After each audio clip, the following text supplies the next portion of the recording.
ডাক নাম হচ্ছে নাইম। জি। বয়স? 17 বছর। 17 বছর। জেলা কোথায়? জেলা সিরাজগঞ্জ জেলা। সিরাজগঞ্জ জেলা। জি। ঠিক আছে, আমরা শুরু করি। প্রথমে ব্যাকগ্রাউন্ডটা দেখব যে কীভাবে আপনি অপরাধের দিকে গিয়েছেন বা আপনার যে সিক্রেটসগুলো সেগুলোর জন্ম হয়েছে কিভাবে। জি। তারপর ঘটনাগুলো আমরা শুনবো এবং এগুলোর পরিণতি সেটা আমরা জানবো। শুরু করুন আপনি। জন্ম সিরাজগঞ্জের শাহাদাতপুর থানায় হলদিগড় গ্রামে, ওখানে আমি বড় হয়েছি। ওখানেই আমার পরিবারের সবাই ওখানেই থাকতো। ছোট থেকেই আমি অনেক চঞ্চল প্রকৃতির ছিলাম। প্রাইমারিতে ভর্তি হই, তারপরে এইভাবে ধীরে ধীরে প্রাইমারি শেষ করে ক্লাস 4-এ যখন পরীক্ষা দিই, 4 থেকে ক্লাস 5-এ উঠি।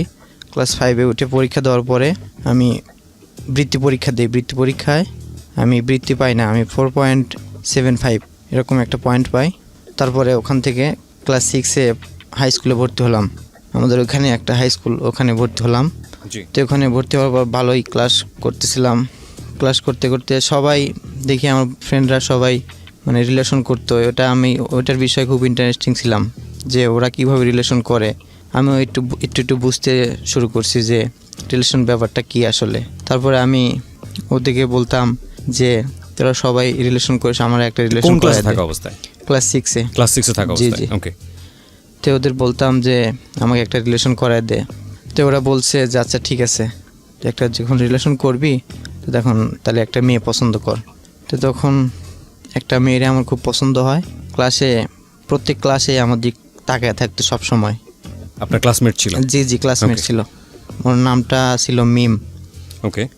সবসময় তাকায় থাকতো। আমি এই জিনিসটা বুঝতাম না যে কিসের জন্য তাকায় থাকতো।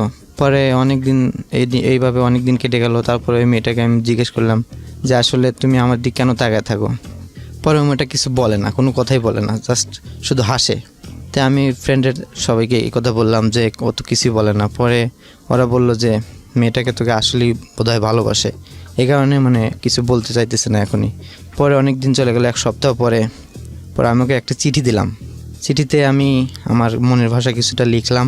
তারপরে বললাম যে তুমি আমাকে ভালোবাসো কি না। ক্লাস 6-এ থাকতেই? পরে ও আমাকে চিঠির উত্তর দিল। আমি এখানে শেষে লিখছিলাম যে চিঠির উত্তর দিও। ওকে। পরের দিন ক্লাসে ও আমাকে একটা জাস্ট বই বললো যে নাইম একটা বই নিয়ে যাও। পরে বই দিল। বই পৃষ্ঠা উল্টা দেখলাম যে ওখানে চিঠিটা রয়েছে। চিঠির ভিতরে দেখলাম যে ওইগুলো লিখছে যে আমি তোমাকে ভালোবাসি, যেদিন থেকে তোমাকে দেখছি সেদিন থেকে আমার খুব ভালো লাগছে তোমাকে, জাস্ট তোমাকে এই কথাটা বলতে পারিনি, এই কারণে তোমার দিকে তাকাইছিলাম। এইভাবে আমাদের রিলেশনটা মোটামুটি ভালোই কাটতেছিল। চিঠি আদান প্রদান করতাম, SMS লিখতো। মানে ও কি এগ্রি করে নিল, মানে সম্মত হলো আপনার সঙ্গে? জি। ওকে। ও আমাকে মানে ছন্দ লিখতো, সুন্দর সুন্দর ছন্দ লিখতো, আমিও ছন্দর রিপ্লাই দিতাম। এইভাবে করে রিলেশনটা ক্লাস 7-এর দিকে যায়। আমাদের ক্লাস সিনিয়র এক বড় ভাই ক্লাস 10-এ তখন পরীক্ষা দিবে আর কি। ওই বড় ভাই আমাকে একদিন ডাক দিল যে নাইম এদিকে আসো, শোনো। বললো যে তোমার মিমের সাথে কি সম্পর্ক। পরে বললো ভাই যে ও আমাকে ভালোবাসে, আমি ওকে ভালোবাসি। পরে ও বললো যে তোমাকে এইবার জাস্ট বারণ করতেছি যে ওর সাথে ফার্দার আর কখনো কোনো কথা বলবে না, যদি কথা বলো তাহলে তোমার সমস্যা হবে, জাস্ট এটুকুই বলে দিল। তারপরে আমি মিমকে এসে বললাম যে দেখো বড় ভাইটা এরকম এই কথা বললো, তো তাহলে তুমি কি করবা। পরে ও বললো যে আমি তো বড় ভাইটাকে আমি ভালোবাসি না, আমি ভালোবাসি তোমাকেও। সে যাই। বড় ভাইটা কে ছিল? ক্লাস 10-এ সিনিয়র বড় ভাই আর সিনিয়র এক বড় ভাই। জি। খুব মানে নেতা টাইপের একটা লোক ছিল, তো সেই কারণে ও আমাকে বললো যে যাই হোক আমি তোমাকে ভালোবাসি, তুমিও আমাকে ভালোবাসো, যাই হওয়া যাক আমাদের রিলেশনে কিচ্ছু হবে না, তুমি শুধু অটল থেকো। পরে আমি বলছিলাম আচ্ছা ঠিক আছে। পরে একদিন আমাকে নিয়ে যাওয়ার পরে বলে যে তোরে না বলছিলাম যে ওর থেকে দূরে থাকতে, ওর সাথে কথা না বলতে। পরে ও আমাকে মানে একটা থাপ্পড় দেওয়ার পরে আমি ওখান থেকে চলে আসি। আসার পরে স্যারকে বলি, স্যার বড় ভাইটা আমারে মারছে। পরে বললো যে কিসের কারণে মারছে। অন্য কথা বলি, ওই রিলেশনের ব্যাপারটা আমি হাইড করে রাখি, ওখানে বলি না, অন্য ব্যাপার বলি। তো পরে স্যার আর কিছু বলে না, ওই বিষয়ে স্যার আর কোনো ডিসিশন নেয় না। জি। পরে ওই মেয়েটা একদিন স্কুলে আসে, সেদিন আমিও ছিলাম ওর সাথে। আমি তারপরে কন্টিনিউয়াস যোগাযোগ তেমন একটা করতাম না, শুধু দেখা করতাম, কথা বলতাম না। আচ্ছা। এরকমভাবে কাটতে থাকলো। তো হঠাৎ একদিন শুনলাম যে ওই বড় ভাইটা, সিনিয়র যে বড় ভাই, সেই ছেলেটা ওই মিমকে ধরে একটা কিস করছে সবার সামনে, ক্লাসরুমের ভিতরে যায় সবার সামনে একটা কিস করছে। ওকে। সেই কথাটা ও স্যারকে গিয়ে বলছে। স্যার বলছে আচ্ছা ঠিক আছে, কোন বড় ভাই তুমি আমারে দেখাই দিও। পরে দেখাই দিছিল। স্যার এই বিষয়ে খুব একটা কোনো কেয়ার কিছু করে স্টেপ নাই, নেয় না ওকে কেয়ার করে নেই। পরে জাস্ট এইভাবে কাটতে থাকলো, আমি তো ওকে ভালোবাসি, এইভাবেই সময় যেতে থাকলো। কিন্তু আসলে কথা বলাটা হয় না, শুধু মানে দেখা এইটাই আর কি। যে ফার্স্ট রিলেশন ছিল তো এই কারণে বলতে পারিনি। অনেক দিন করলাম, ক্লাস 8-এ উঠে আর একটা মেয়েকে পছন্দ হলো। জি সেই মেয়েটাকে আমি আমার একটা ফ্রেন্ডকে বললাম, আমি নিজে প্রপোজালটা না দিয়ে আমার একটা ফ্রেন্ডকে বললাম যে মেয়েটাকে ভালো লাগে। মেয়েটার নাম ছিল মুনজিলা।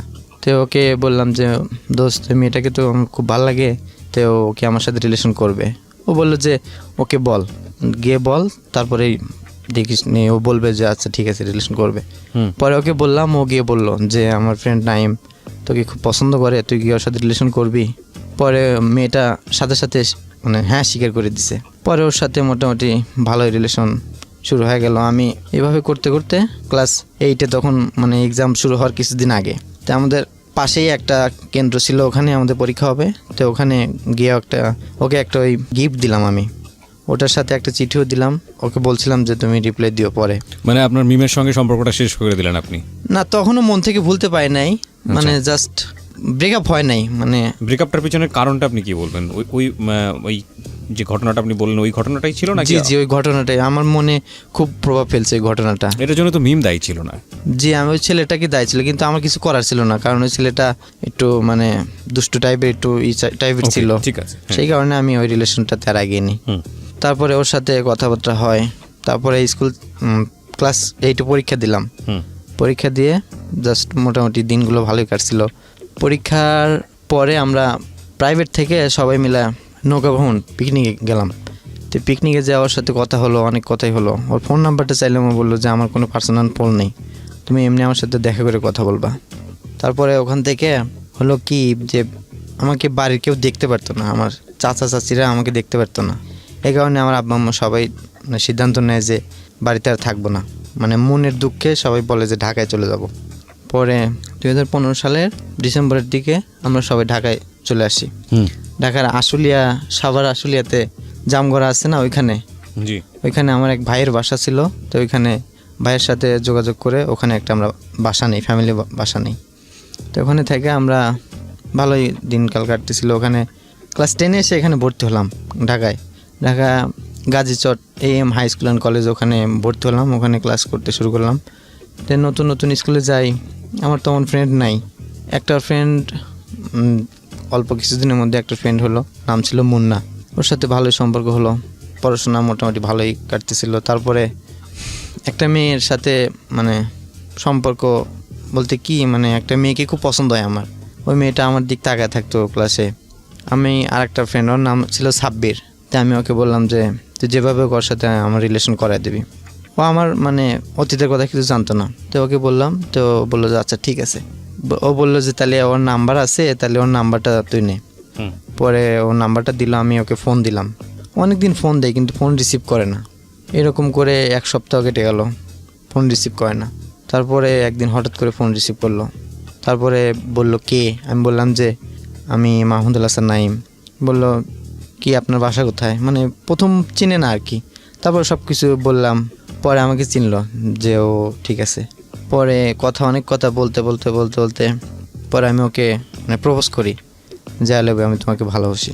তো ও বললো যে সম্পর্ক তো এত তাড়াতাড়ি হয় না, যাই হোক তুমি বলছো আচ্ছা আমি ভেবে দেখতেছি। পরে আমি বলছি যে ভাবির কিছু নাই, তোমাকে আমি ভালোবাসি, জাস্ট এটাই সত্যি, তুমি এখন কি বলো।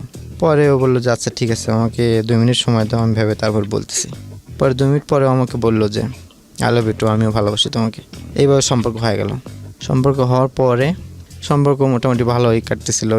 আমাদের একটা সম্পর্কের একটা ছিল কি যে আমরা স্কুলে গিয়ে কথা বলতাম না, কেউ কারোর সাথে কথা বলতাম না, জাস্ট তাকায় থাকতাম, মানে চোখে চোখে কথা বলতাম, সরাসরি মুখে মুখে কথা বলতাম না। যাতে আমাদের এমন একটা ছিল যে আমাদের সম্পর্কটা যেন কেউ না জানে, শুধু আমি, আমার ওই সাব্বিরের ফ্রেন্ডটা আর সোমাইয়া, এই 3 জন বাদে আর কেউ জানতো না। এইভাবেই সম্পর্ক, মানে আমি ওর বাসায় যেতাম, মাঝে মাঝে ওদের বাসায় গিয়ে খাওয়া দাওয়া করতাম, আবার বাসার সাইডে বসে থাকতাম, গল্প করতাম। তারপরে ওর ফোন থেকে আমার ছবি আমি ওকে দেই, ওর ছবি আমার ফোনে দেয়। দেওয়ার পরে সম্পর্ক মোটামুটি ভালোই কাটতেছিল। ও একদিন বলল যে চলো একদিন বেড়াইতে যাই। পরে বললাম যে আচ্ছা ঠিক আছে, কোথায় বেড়াতে যাবে? পরে বললো যে নবীনগর চলো বেড়াতে যাই। পরে বললাম আচ্ছা ঠিক আছে। পরে বললাম কখন বের হবা? 6টার দিকে, সন্ধ্যায়। পরে বললাম যে তোমার কোনো সমস্যা হবে না? কয় না, আমি বলছি যে আমার একটা বান্ধবীর সাথে বই কিনতে যাবো একটা, এই কথা বলে বাড়ি থেকে বের হবা। পরে বললাম আচ্ছা ঠিক আছে। পরে ও আমাকে ফোন দিল, বাসার সামনে ওইদিকে একটা রিক্সা নিয়ে দাঁড়াইছিলাম, ওর সাথে চলে আসলাম। আসা ঘোরাফেরা করার পরে চলে আসলাম, রিক্সাতে উঠে বাসায় ব্যাক করলাম। তো সারাক্ষণ মানে তখনও ওর সাথে আমার কোনো শারীরিক সম্পর্ক কিছুই হয় নাই। জাস্ট আসার সময় মানে সেদিন আবার বৃষ্টি ছিল, খুব বৃষ্টি, বাসের মধ্যে খুব বৃষ্টি ছিল। তো বাসের মধ্যে মানে যখন বিদ্যুৎ চমকায়, শব্দ হয়, মেঘের গর্জন শব্দ হয়, তখন ও আমাকে জড়ায় ধরে আমি সারা রাস্তা বাসে আসি। আসার পরে জামগড়ায় ওখানে নামার পরে ও বললো যে আমার একটা বই কেনা লাগবে, গ্রামার, ইংলিশ গ্রামার। পরে বললাম আচ্ছা ঠিক আছে চলো। পরে ওকে একটা গ্রামার বই কিনে দিই আমি। তারপরে বাসায় ব্যাক করলাম। বাসায় ব্যাক করা মানে রিক্সার উপরে ওকে বললাম যে দেখো অনেক কিছু তো হলো, তাই তুমি আমাকে একটা কিস দাও। পরে বললো না, এসব আমার পছন্দ না, এগুলো বলতো।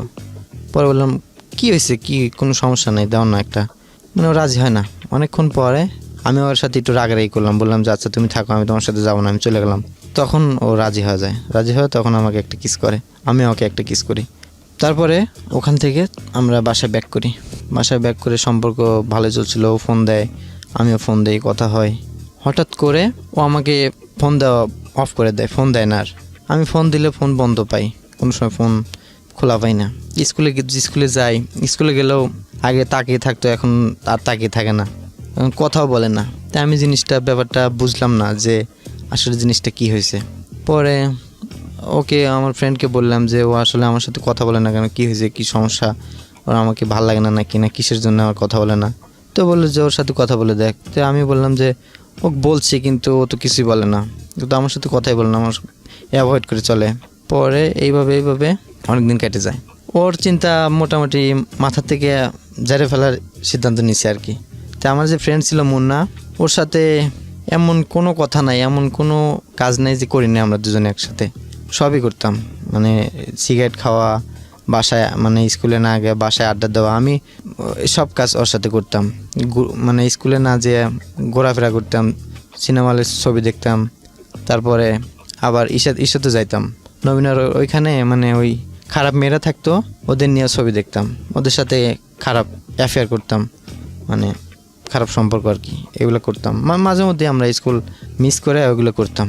এমন একটা কাজ করতাম যে সেই কাজটা আপনি শুনলে আপনি অবাক হয়ে যাবেন। স্কুলের যে মানে বেতন আদায়ের রসিদটা না, সেইটাতে আমরা কি করতাম, মানে মূল কপি আর কি, ওইটাতে আমরা জাস্ট বাড়ায় লিখতাম। এটা বাড়ি থেকে নিতেন? জি, ওটা বাড়ি থেকে নিতাম, মানে নিজের পার্সোনাল খরচের জন্য। তো আমি টাকা পয়সা খুব একটা তেমন নিতাম না, মানে আমি বাড়িতে টাকা চাইলে বলতো যে যা টাকা হয় তোর আব্বু যা দিয়ে আসবেন, এরকম কথা বলতো। ওকে। তখন মানে মুন্না এসে বলতো যে আন্টি এই বিষয়ে টাকা লাগবে, ও টাকা দিতে হবে। পরে মুন্নার কথা বিশ্বাস করে ও টাকা মানে বাড়ি থেকে টাকা দিত। তখন টাকা নিয়ে আমরা হলে ছবি দেখতে যাইতাম, ঘুরতে যাইতাম, এই বিভিন্ন খারাপ জায়গায় যাইতাম আর কি। ওকে। আরেকটা ফ্রেন্ড ছিল, ওই ফ্রেন্ডের নাম হচ্ছে কাউসার। অনেক দিন আগের থেকেই বলছে যে আমরা মানে আমাকে এইভাবে মানে এই খারাপ কাজটা করান লাগবে আর কি। ওর খুব ইচ্ছা ছিল যে এই কাজটা করার। যে আমি বলছিলাম আচ্ছা ঠিক আছে, পরীক্ষা এসএসসি পরীক্ষা। মানে এর আগে আপনি নিজে ইনভলভ ছিলেন এই কাজটাতে? জি, মানে আমি অনেক আগে থেকে এইসব কাজ করতাম আর কি। ওকে। তো আমি ওদের বলছিলাম, ও এইসব মানে আমার এই বিষয়ে উৎসুক হয়েছিল। পরে বলছিল যে আমরা যাব। পরে আমি ওকে বলছিলাম যে আচ্ছা ঠিক আছে, এসএসসি পরীক্ষাটা শেষ হোক তারপরে আমরা যাব। পরে পরীক্ষার পরে আমরা গাজীপুর চৌরাস্তায় একটা মানে আবাসিক হোটেল আছে, ওইখানে ওরা ফার্স্ট এই কাজ এর আগে কোনোদিন করে, মুন্না করছে কিন্তু কাউসার কোনোদিন করে নাই। পছন্দ করার পর আমি ওই মানে ওখানে একটা ম্যানেজার ছিল, ওই ম্যানেজারটার নাম ছিল ছোট ভাই। তো ওর সাথে আমার খুব ভালো সম্পর্ক, কারণ আমি আগেও যাইতাম, আমি প্রত্যেক মাসে 2 বার করে যাইতাম, এরকম রেকর্ড ছিল, 3 বারও যাইতাম। তো ওর সাথে করার পরে ওকে ঢুকায় দেই, আমি আর মুন্না বাইরে বসে থাকি। তো ঢুকায় দেই মানে বেশি না 10 মিনিট পরেও বের হয়ে আসে, মানে মন টন খারাপ। পরে ওকে জিজ্ঞেস করলাম যে কি হয়েছে। পরে বললো যে মেয়েটা ভালো না, মেয়েটা আমার সাথে খারাপ ব্যবহার করছে। পরে ও রাগ হয়ে বাইরে বের হয়েছে, আমাকে বলছে যে না মেয়েটা কীরকম মেয়ে দিলে যে আমার সাথে এরকম খারাপ ব্যবহার করলো। পরে আমি ছোটো ভাইকে বললাম যে তোমার খবর আছে, তোমার টাকা দেবো না, তোমার এতদিন ধরে চিনি, আর আমার একটা নতুন ফ্রেন্ড আছে, আমি বলছিলামও যে ও যেন ওর সাথে যেন ভালো ব্যবহার করে, তাও তুমি এরকম করলা। পরে বললো যে আচ্ছা ঠিক আছে আমি দেখতেছি। পরে আমার ফ্রেন্ডের খুব রাগ, মানে আমাকেও বকাঝকা করতেছে যে তোমার বিশ্বাস করে তোমার এখানে আসলাম আর তুমি এরকম কাজ করলা। পরে গিয়া আবার মেয়েটাকে বুঝায় তারপরে করছে। তারপরে ওখান থেকে চলে আসি, আসার পরে এসএসসি পরীক্ষা দেওয়ার পরে বাড়িতে চলে আসি। আচ্ছা। ও সরি, একটা কথা বলতে ভুলে গেছি। এসএসসি পরীক্ষার আগ মুহূর্তে, হুম। মানে পরীক্ষা দেওয়ার আগ মুহূর্তে মুন্নার একটা ফ্রেন্ড ছিল, মেয়ে, নাম ছিল মুক্তা। জি।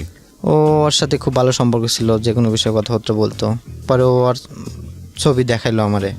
পরে বললো যে দেখ তো মেয়েটাকে কেমন লাগে। পরে বললাম তো মেয়েটা তো ভালোই। পরে বললাম যে কী হয়, কয় ফ্রেন্ড। পরে বললাম যে ওর সাথে রিলেশন করায় দে। মানে ও মেয়েটা সহজে রাজি হয় না, মানে অনেক সুন্দর মেয়ে তো, সহজে রাজি হয় না। পরে আগে বললো যে আমি আপনাকে আগে দেখবো, তারপরে যদি হয় তাহলে করব, না হলে নাই।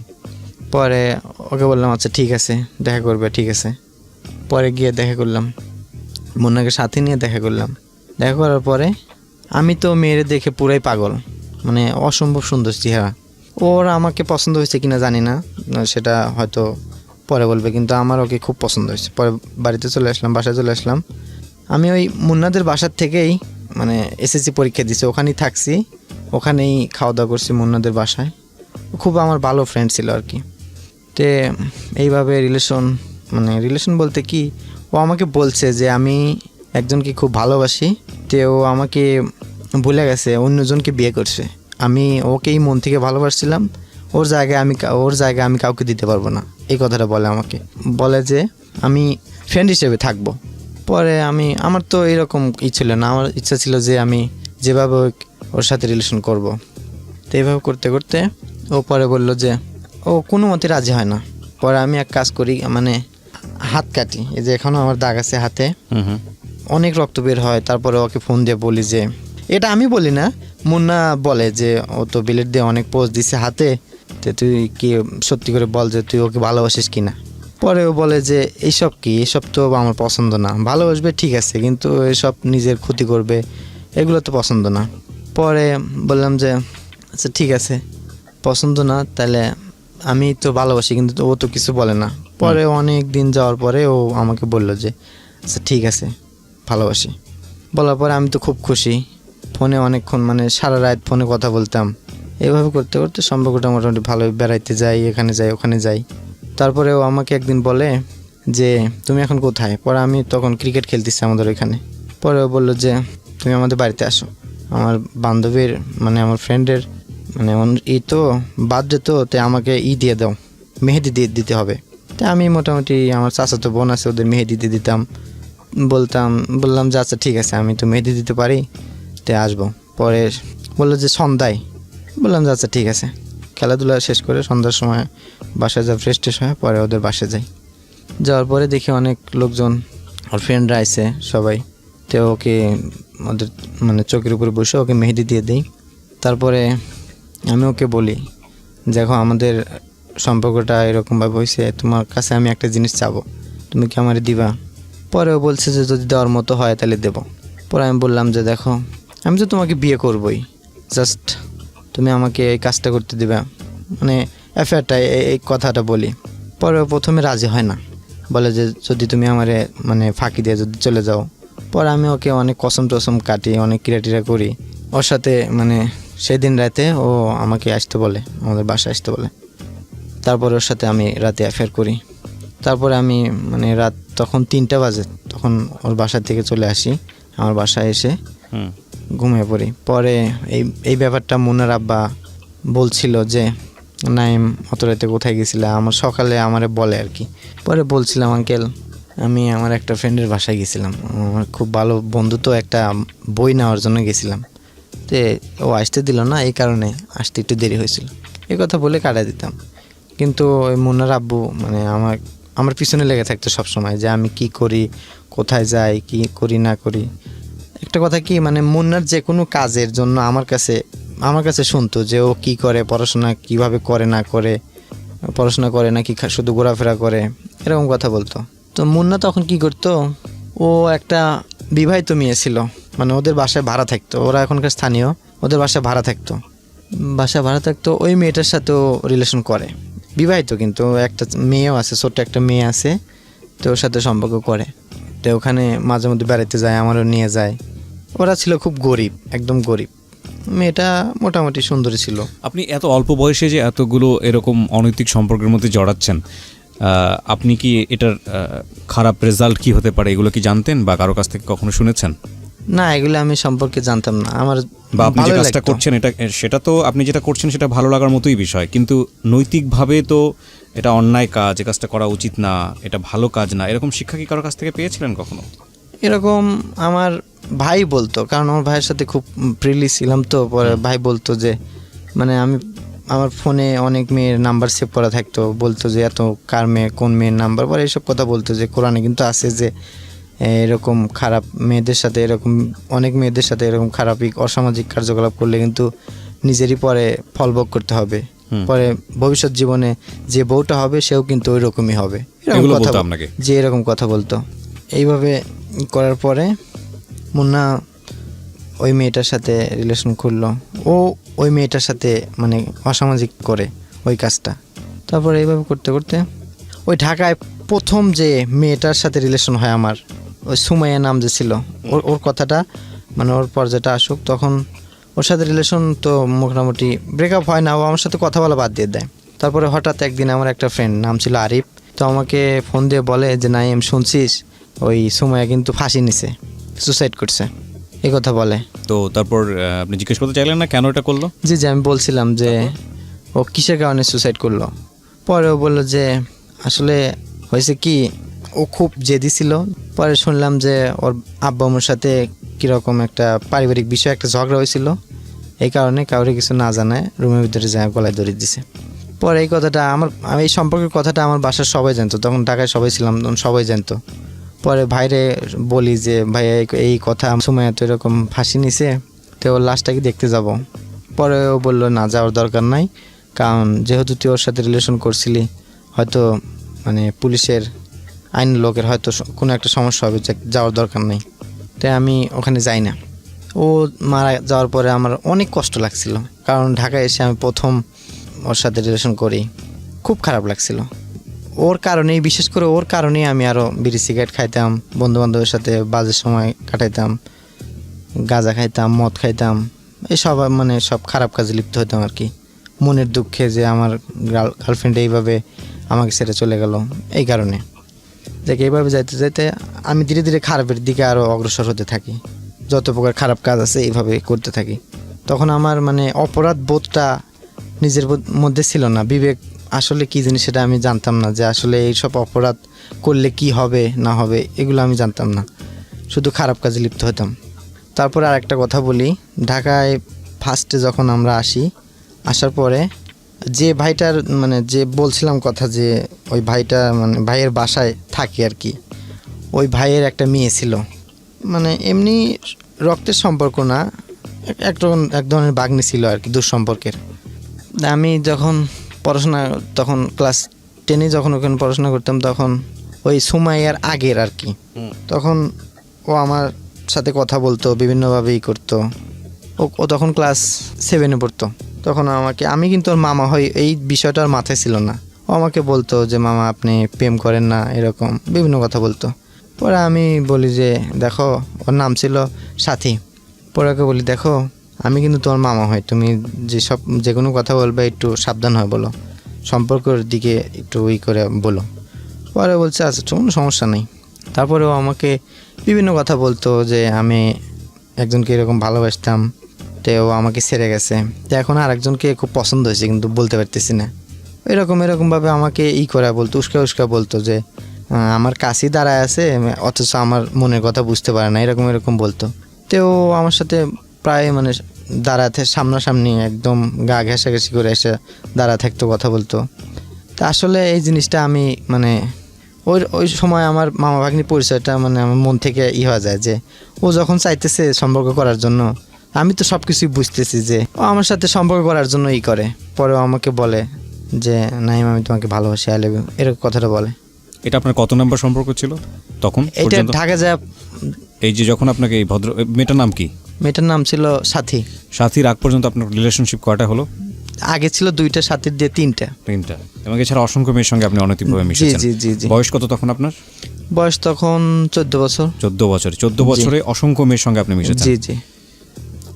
আমি একটা জিনিস বুঝতে পারি না, এই বিষয়টা আমাদের সমাজে এতটা ভাইরাল কিভাবে হচ্ছে। মানে আমরা কি প্রপার এডুকেশন আমাদের ছেলেমেয়েদেরকে দিতে পারতেছি না, নাকি আমাদের এই যে এক ধরনের এটা সোশ্যাল ট্যাবু, মানে সামাজিকভাবে এইগুলো বিষয় নিয়ে কথা বলাটা আমরা এক ধরনের অন্যায় মনে করি যে কোনো জায়গাতেই, সেই ব্যাপারটা ওদেরকে মানে প্রপার এডুকেশন দিচ্ছেন। আসলে বিষয়টা কি?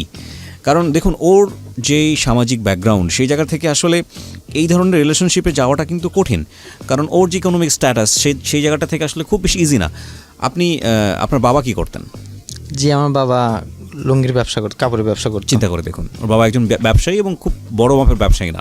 এইরকম একটা ফ্যামিলিতে সে বড় হয়ে, যেখানে নীতি নৈতিকতাই মূল জায়গায় হওয়ার কথা, কারণ লোয়ার মিডল ক্লাস ফ্যামিলি কিংবা মিডল ক্লাস ফ্যামিলির ছেলেমেয়েদের এথিক্যাল জায়গাটাই সবচেয়ে স্ট্রং থাকে, এবং এটাই তাদের সম্পদ, মানবিক সম্পদ বলি বা চারিত্রিক সম্পদ বলি বা অর্থনৈতিক সম্পদ বলি, যেটা সারা জীবন তারা ক্যারি করে।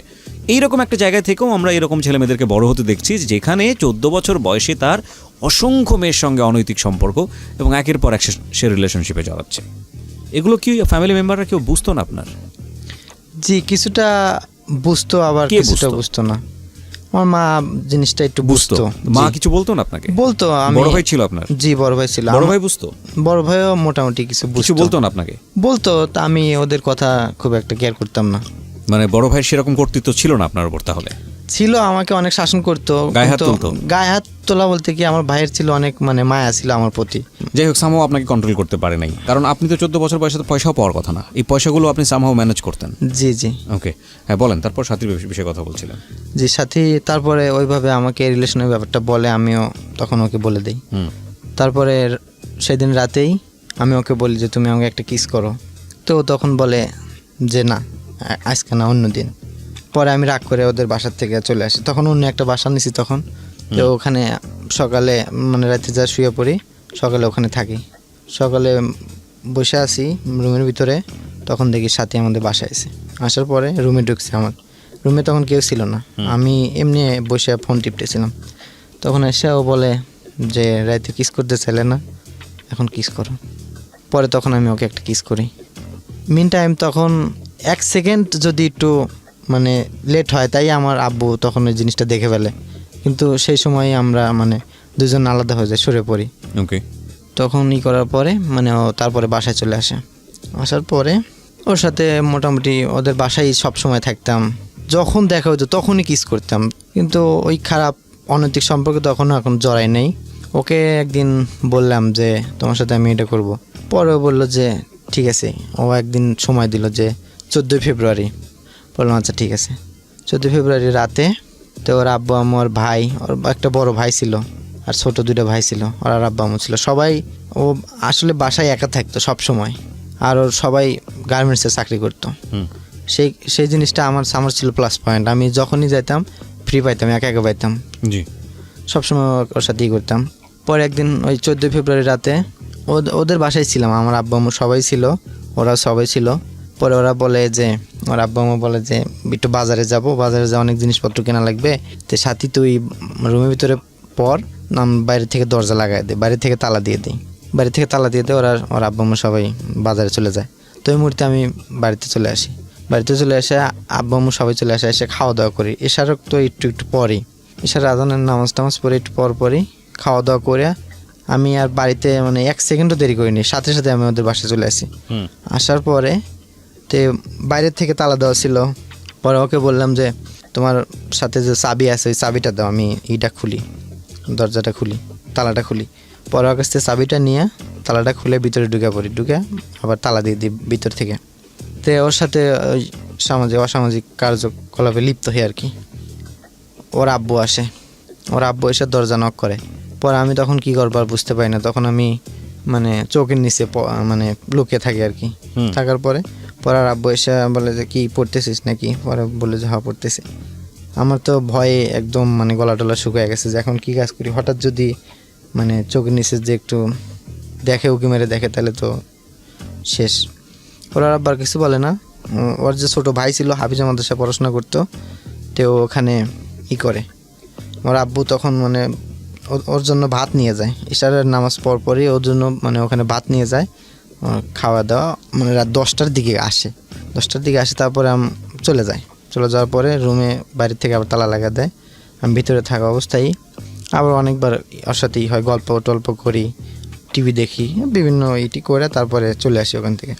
এইভাবে ওর সাথে প্রায় 2-3 মাসের মতো ওর সাথে আমার সম্পর্ক ছিল। তারপরে ও কী কাজ করতো, ও আমার ফোন নিয়ে বিভিন্ন রং নাম্বারে কথা বলতো, আমার সাথে সম্পর্ক করতো, বিভিন্ন ছেলের সাথে রং নাম্বারে কথা বলতো। তারপরে ওর একটা ফুফাতো ভাই ছিল, একদিন ওদের বাড়িতে আসার পরে মানে সবাই জানতো যে ফুফাতো ভাই, খালাতো বোন, কী সম্পর্ক, ভালো সম্পর্ক, কী আর করবে, জিনিসটা সবাই অত কেয়ার করে না। একদিন ওই সাথী রুমে শুয়েছিল, পরে ওর ফুফাতো ভাই ও আসে মানে ওর সাথে খারাপ করে আর কি। করার পরে অনেক দিন মানে বুঝতে পারে না এই জিনিসটা আর কি। অনেক দিন পরে ওই সাথী তখন প্রেগনেন্ট হওয়ার পরে তারপরে ওর বাবা মা যখন টের পায়, পরে ও সব কিছু ওর বাবা মাকে বলে যে এই কারণে এটা হয়েছে। তখন জিনিসটা ওরা মানে বড় পর্যায়ে চলে যায়, এখন কি করবে। পরে ওই সাথী ওর আব্বা মুখ সব কিছু বলার পরে ওরা সব মানে ওই ছেলেটাকে করে আর কি, যে যা হওয়ার হয়ে গেছে, এখন আমার মেয়েকে বিয়ে করো। পরে ওই ছেলে আর ওই মেয়েকে বিয়ে করে না, মানে অনেক টাকা দেওয়ার কথা বলে যে 5 লাখ টাকা দেবো, তারপর আমার মেয়েটাকে নাও, কারণ এত বড় একটা সর্বনাশ করছে। এখন লোক সমাজে মুখ দেখাবো কী করে, আমাদের একটা মান সম্মান আছে না। ও তারপরে ও নিষেধ করে, বলে না। পরে ওদের ডিভোর্স হয়ে যায়, ডিভোর্স পেপার মানে বিয়ে হয়, কিন্তু ও মানে থাকে না সাথীর কাছে, রাতে মানে থাকতো না। হওয়ার পরে মানে 2 দিনই পরে আবার ডিভোর্স দিয়ে দেয়, তারপরে চলে আসে। ওই বাচ্চাটা যে ছিল, ওই বাচ্চাটা পরে হাসপাতালে যা নষ্ট করে ফালায় দেয়।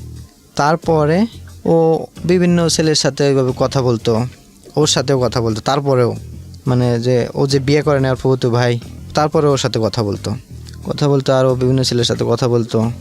একদিন ওর আব্বু পকেট থেকে ও টাকা চুরি করছে, 500 টাকা নিছে। মানে ওর আব্বু ব্যবসা করতো, ওই মানে পাড়া মহল্লায় দুধ বিক্রি করতো, এই ব্যবসা করতো। মানে দুধ আনার, সকালে দুধ আনতে যাবে, সেই টাকা থুয়ে দিছে, 5,000 টাকা থুয়ে দিছে, ওইখান থেকে 1,000 টাকা নিছে। ও 1,000 টাকা নিছে, হ্যাঁ 1,000 টাকা নিছে, আর ছিল 4,000 টাকা। পরে ওর আব্বু বলছে যে এখান থেকে টাকা নিছিস কে? পরে ও না স্বীকার করে।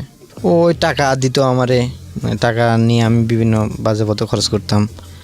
একবারও সাথে ওই মানে ওর আব্বুর পকেট থেকে আবার একদিন টাকা চুরি করে 1,000 টাকা।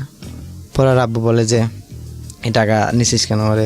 ওরে খুব মারার পরে ও স্কুলে যায়, কিন্তু সেদিন মানে কাপড় চোপড় গোছায়া একটা ছেলের সাথে পলায় যাবে, এই কারণে বাড়ি থেকে বের হয়। মানে সন্ধ্যা হয়ে যায়, তারপর বাড়িতে আসে না, অনেক খোঁজাখুঁজি হয়, তারপরে বাড়িতে আসে না। রাতের বেলা আমরা আব্বু আম্মু সবাই খোঁজাখুঁজি করার পরে দেখি যে ও বাড়িতে এক সাইডে বসে আছে, ব্যাগে মানে কাপড় চোপড় যে ব্যাগটা নিছে ওখানেই বসে আছে।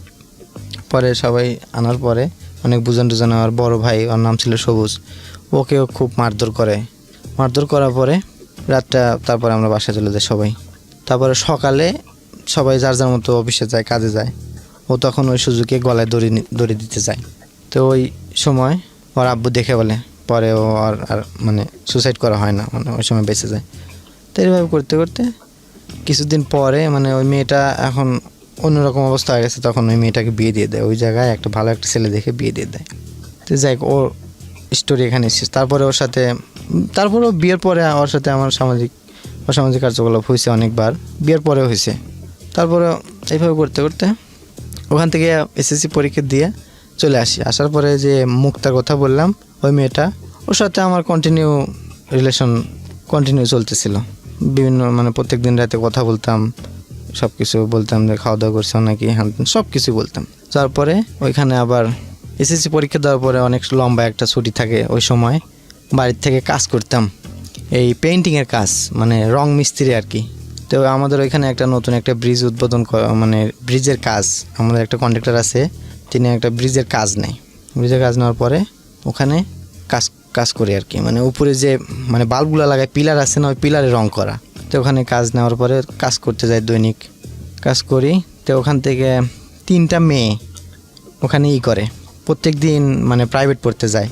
পরে আমার একটা ফ্রেন্ড যে কাজ করতো আমার সাথে, ওর বাইকে বলি যে ভাই ওই মেয়েটাকে তো খুব পছন্দ হয়, তো ওর নাম্বারটা কীভাবে নেবো? পরে কয় একদিন কথা বলে দেখিস, নাম্বার দিয়ে দিবি। পরে ওই মেয়েটা একদিন যাইতেছে, 3 জন বান্ধবী যাইতেছে। তারপরে ওদের বলি দাঁড়াও, ওদের একটা বান্ধবীকেই বলি যে তোমার নাম কি? পরে ওর নামটাম বলে। পরে বললাম যে তোমরা তো অনেকদিন ধরে এখান থেকে যাও, তোমাকে তো খুব পছন্দ হয়েছে, তো তোমার মোবাইল নাম্বারটা দাও। পরে ও বলে যে আপনি আমার ফোন নাম্বার দিয়ে কী করবেন? পরে বললাম যে তোমাকে খুব পছন্দ হয়েছে, তোমার সাথে কথা বলবো এই কারণে। পরে ও বললো যে আমার কোনো পার্সোনাল ফোন নাই, আপনার নাম্বারটা দেন, আমি বান্ধবীর ফোন দেবো না। পরে আমার ফোন নাম্বারটা দিয়ে দিই। সেদিন বিকালে ও আমাকে ফোন দেয়। দেওয়ার পরে এইভাবে আমাদের রিলেশনটা মোটামুটি ভালো এগিয়েছিল। ওই মুহূর্তে একদিন পয়লা বৈশাখে ওকে নিয়ে অনেক ঘোরাফেরা করি, বিভিন্ন জায়গায় যাই, হলে ছবি দেখি। তারপরও আমাকে একদিন হঠাৎ করে বলে যে আমার বাড়ির থেকে বিয়ে দেওয়ার জন্য মানে ছেলে দেখতেছে, অমুক একদিন মানে সোমবারে একদিন ডেট দেয় যে অমুক দিন আমাকে দেখতে আসবে, দেখতে এসে বিয়ে পড়ায় রাখবে, পরে নিয়ে যাবে। পরে আমাকে এই কথাটা বলে। পরে আমাকে বললো যে আমি বাড়ি থেকে পালাবো, তুমি আমার সাথে যাবে? পরে ওকে বললাম যে আচ্ছা ঠিক আছে যাব, কিন্তু একটা শর্ত আছে। টাকা পয়সা কীরকম নিবে? পরে ও বলে যে যত টাকা পয়সা লাগে সব আমি দেবো, তারপরেও তুমি আমাকে বাড়ি থেকে নিয়ে যাবে। তখন এই কথাটা বলে। পরে ও বললো যে আমার যে দেখতে আসার জন্য যে আংটি, চুড়ি, গহনা সব যেগুলো আছে বাড়ির থেকে টাকা ও সব ম্যানেজ করছে আগেই, সব কিছু ম্যানেজ করে ও জমায় রাখছে 20,000 টাকা। 20,000 টাকা জমা রাখছে। তখন ও বলে যে অমুক দিন তুমি আসো এখানে, আমি তোকে নিয়ে যাব, নিয়ে পালাবো। পরে আমার আবার আমার ফ্রেন্ডকে যে মুন্নাকে করে একটা রুম ম্যানেজ করে রাখছিলাম। পরে ওকে নিয়ে চলে যাই ওখানে ঢাকায়। চলে যাওয়ার পরে আমাদের মানে কাজে অফিসে যা কোনো বিয়ে হয় না, মুখে মুখেই এমনি সম্পর্ক আর কি। যা ওই বাসায় থাকা শুরু করি ওর সাথে। আমার অনেক দিন মানে 1 সপ্তাহ ছিলাম ওর সাথে। সব কিছু হওয়ার পরে ওকে একদিন বলি যে তুমি থাকো, তুমি যে টাকা পয়সা নিয়েছো এই টাকা পয়সাটা আমার কাছে দাও, আমি ওই বাজারে যাই জিনিসপত্র কিনে আনি। কথাটা বলে তখন মানে 5,000 টাকা খরচ হয়ে গেছিলো, আর ছিল 15,000 টাকা। 15,000 টাকা নিয়ে ওর কাছে যে ফোন ছিল সব কিছু নিয়ে আমি একদম বাড়িতে চলে আসি। সব কিছু ওকে না জানায় আমি ওকে ফাঁকি দিয়ে বাড়িতে চলে আসি। আসার পরে এইভাবে শেষ সম্পর্কটা। তারপরে আমার পাড়ার এক বড় ভাই ছিল, তো ওকে বলতাম যে কোনো একটা মেয়ের নাম্বার দে না। পরে ও বলে যে আচ্ছা ঠিক আছে, একটা মেয়ের নাম্বার আছে, তো দেখ কথা বলতে পারিস কি না। পরে ও বলে নাম্বার দেয়। তারপরে ওই মেয়েটার সাথে কথা বলে দেখা করি, কথাবার্তা হয়, ওর বাড়ির ওখানে যা দেখা করি। তো ওরও পছন্দ হয়, আমারও পছন্দ হয়। এইভাবে করতে করতে ওই মেয়েটাকেও একদিন বলি যে তোমার সাথে আমি এটা করবো। পরে ও মেয়েটা মানে একটু খারাপ টাইপেরই ছিল, এই কারণে মানে তাড়াতাড়ি রাজি হয়ে যায়। আমি স্টোরিটা আর কন্টিনিউ করতে চাচ্ছি না, বিকজ আমি এতক্ষণ ধরে বোঝার চেষ্টা করছিলাম যে আসলে গল্পটার ডাইমেনশনটা কোন জায়গাটাতে। আপনি একের পর এক এই ধরনের সম্পর্কে জড়িয়ে গেছেন। আমি যদি একটু ছোট করে জানতে চাই, আপনার প্রথমে যেটা বলছিলেন আপনার বয়স কত ছিল, এখন বর্তমানে 17 বছর। জি। আপনি যে গল্পটা এখন এই মুহূর্তে বলছেন সেটা কতদিন আগের গল্প? এই গল্পটা এই তো মার্চ মাসের দিকের, মানে কিছুদিন আগের গল্প। জি জি। আপনি এরকম কতগুলো অনৈতিক সম্পর্কে জড়িয়েছেন, যদি সংখ্যার দিক থেকে বলতে বলি আনুমানিক? অনেক হবে, তার মানে ধারণা নাই। তারপরেও মনে করেন যে 30-40টা এরকম এই সম্পর্কের মধ্যে জড়িয়েছেন। জি জি। আপনি এত অল্প বয়সে, আপনি পরিণত বয়সী হননি। 18 বছর যদি একটা পরিণত বয়স ধরে নেই, সেই বয়সে আপনি জাননি, তার আগে আপনি এতগুলো অনৈতিক সম্পর্কে জড়ালেন। প্রপার এডুকেশন এই বিষয়ের উপরে এটা কি আপনার আছে? আপনি কোথা থেকে জেনেছেন? কোথা থেকে পড়ার চেষ্টা করেছেন? জি জি। কোথা থেকে পড়েছেন? কোথা থেকে জেনেছেন যে আপনি যে কাজগুলো করছেন এটার একটা বয়স আছে নির্দিষ্ট সময় পর্যন্ত, কিংবা এটা অল্প বয়সে সম্পর্কে যাওয়া উচিত না, ধর্মীয়ভাবে উচিত না, সামাজিকভাবে উচিত না, এবং বৈজ্ঞানিকভাবেও যদি চিন্তা করি তাহলেও এটা উপযুক্ত বয়স না। কারণ এতে করে অনেক ধরনের পারভার্টনেস গ্রো করে, বিকৃত মানসিকতা গ্রো করে সেক্স সম্পর্কে, এবং একই সাথে এই জিনিসগুলো নিয়ে অনেক ধরনের বড় ধরনের একটা ব্যক্তিগত, পারিবারিক এবং সামাজিক ঝামেলায় পড়ে একটা ছেলে। জি জি। আমার এই সমস্যাটাই হয়েছে, পারিবারিক সমস্যাটাও হয়েছে। কি সমস্যা হয়েছে আপনার? পরিবার থেকে সবাই মানে আমার আর দেখতে পারে না, এগুলো সব জানাজানি হয়ে গেছে? জি জি। সবাই জানতে পারছিল যে আমি এরকম খারাপ, অনেক মেয়ের সাথে কথা বলি, অনেক মেয়ের সাথে খারাপই করি। তারপরে এই জিনিসটাও জানতে পারছিল যে আমি অনেক ধরনের নেশা করি, এই জিনিসটা জানার পরে আমার বাড়ির থেকে মানে বের করে দিবে। ওরা বলছিল যে তোকে আর বাড়িতে রাখবো না, তুই যেখানে খুশি সেখানে চলে যা, এরকম বলছিল। এখন কি অবস্থা শেষমেশ? এখন এই তো মোটামুটি। তারপর আরেকটা ঘটনা করছি যে করতাম, মানে আমাদের ফ্রেন্ডলি অনেক 5-6 জন ফ্রেন্ড ছিল, মানে পাড়া প্রতিবেশী আর কি। ওরা কি করতো, মানে একটা লোকে করে জিজ্ঞেস করে একটা মেয়েকে ভাড়া করতো আর কি। আচ্ছা, আমি ওই প্রসঙ্গে আর যেতে চাচ্ছি না, আপনি শুধু আমাকে একটু বলেন যে আপনার এখন বর্তমান কি অবস্থা?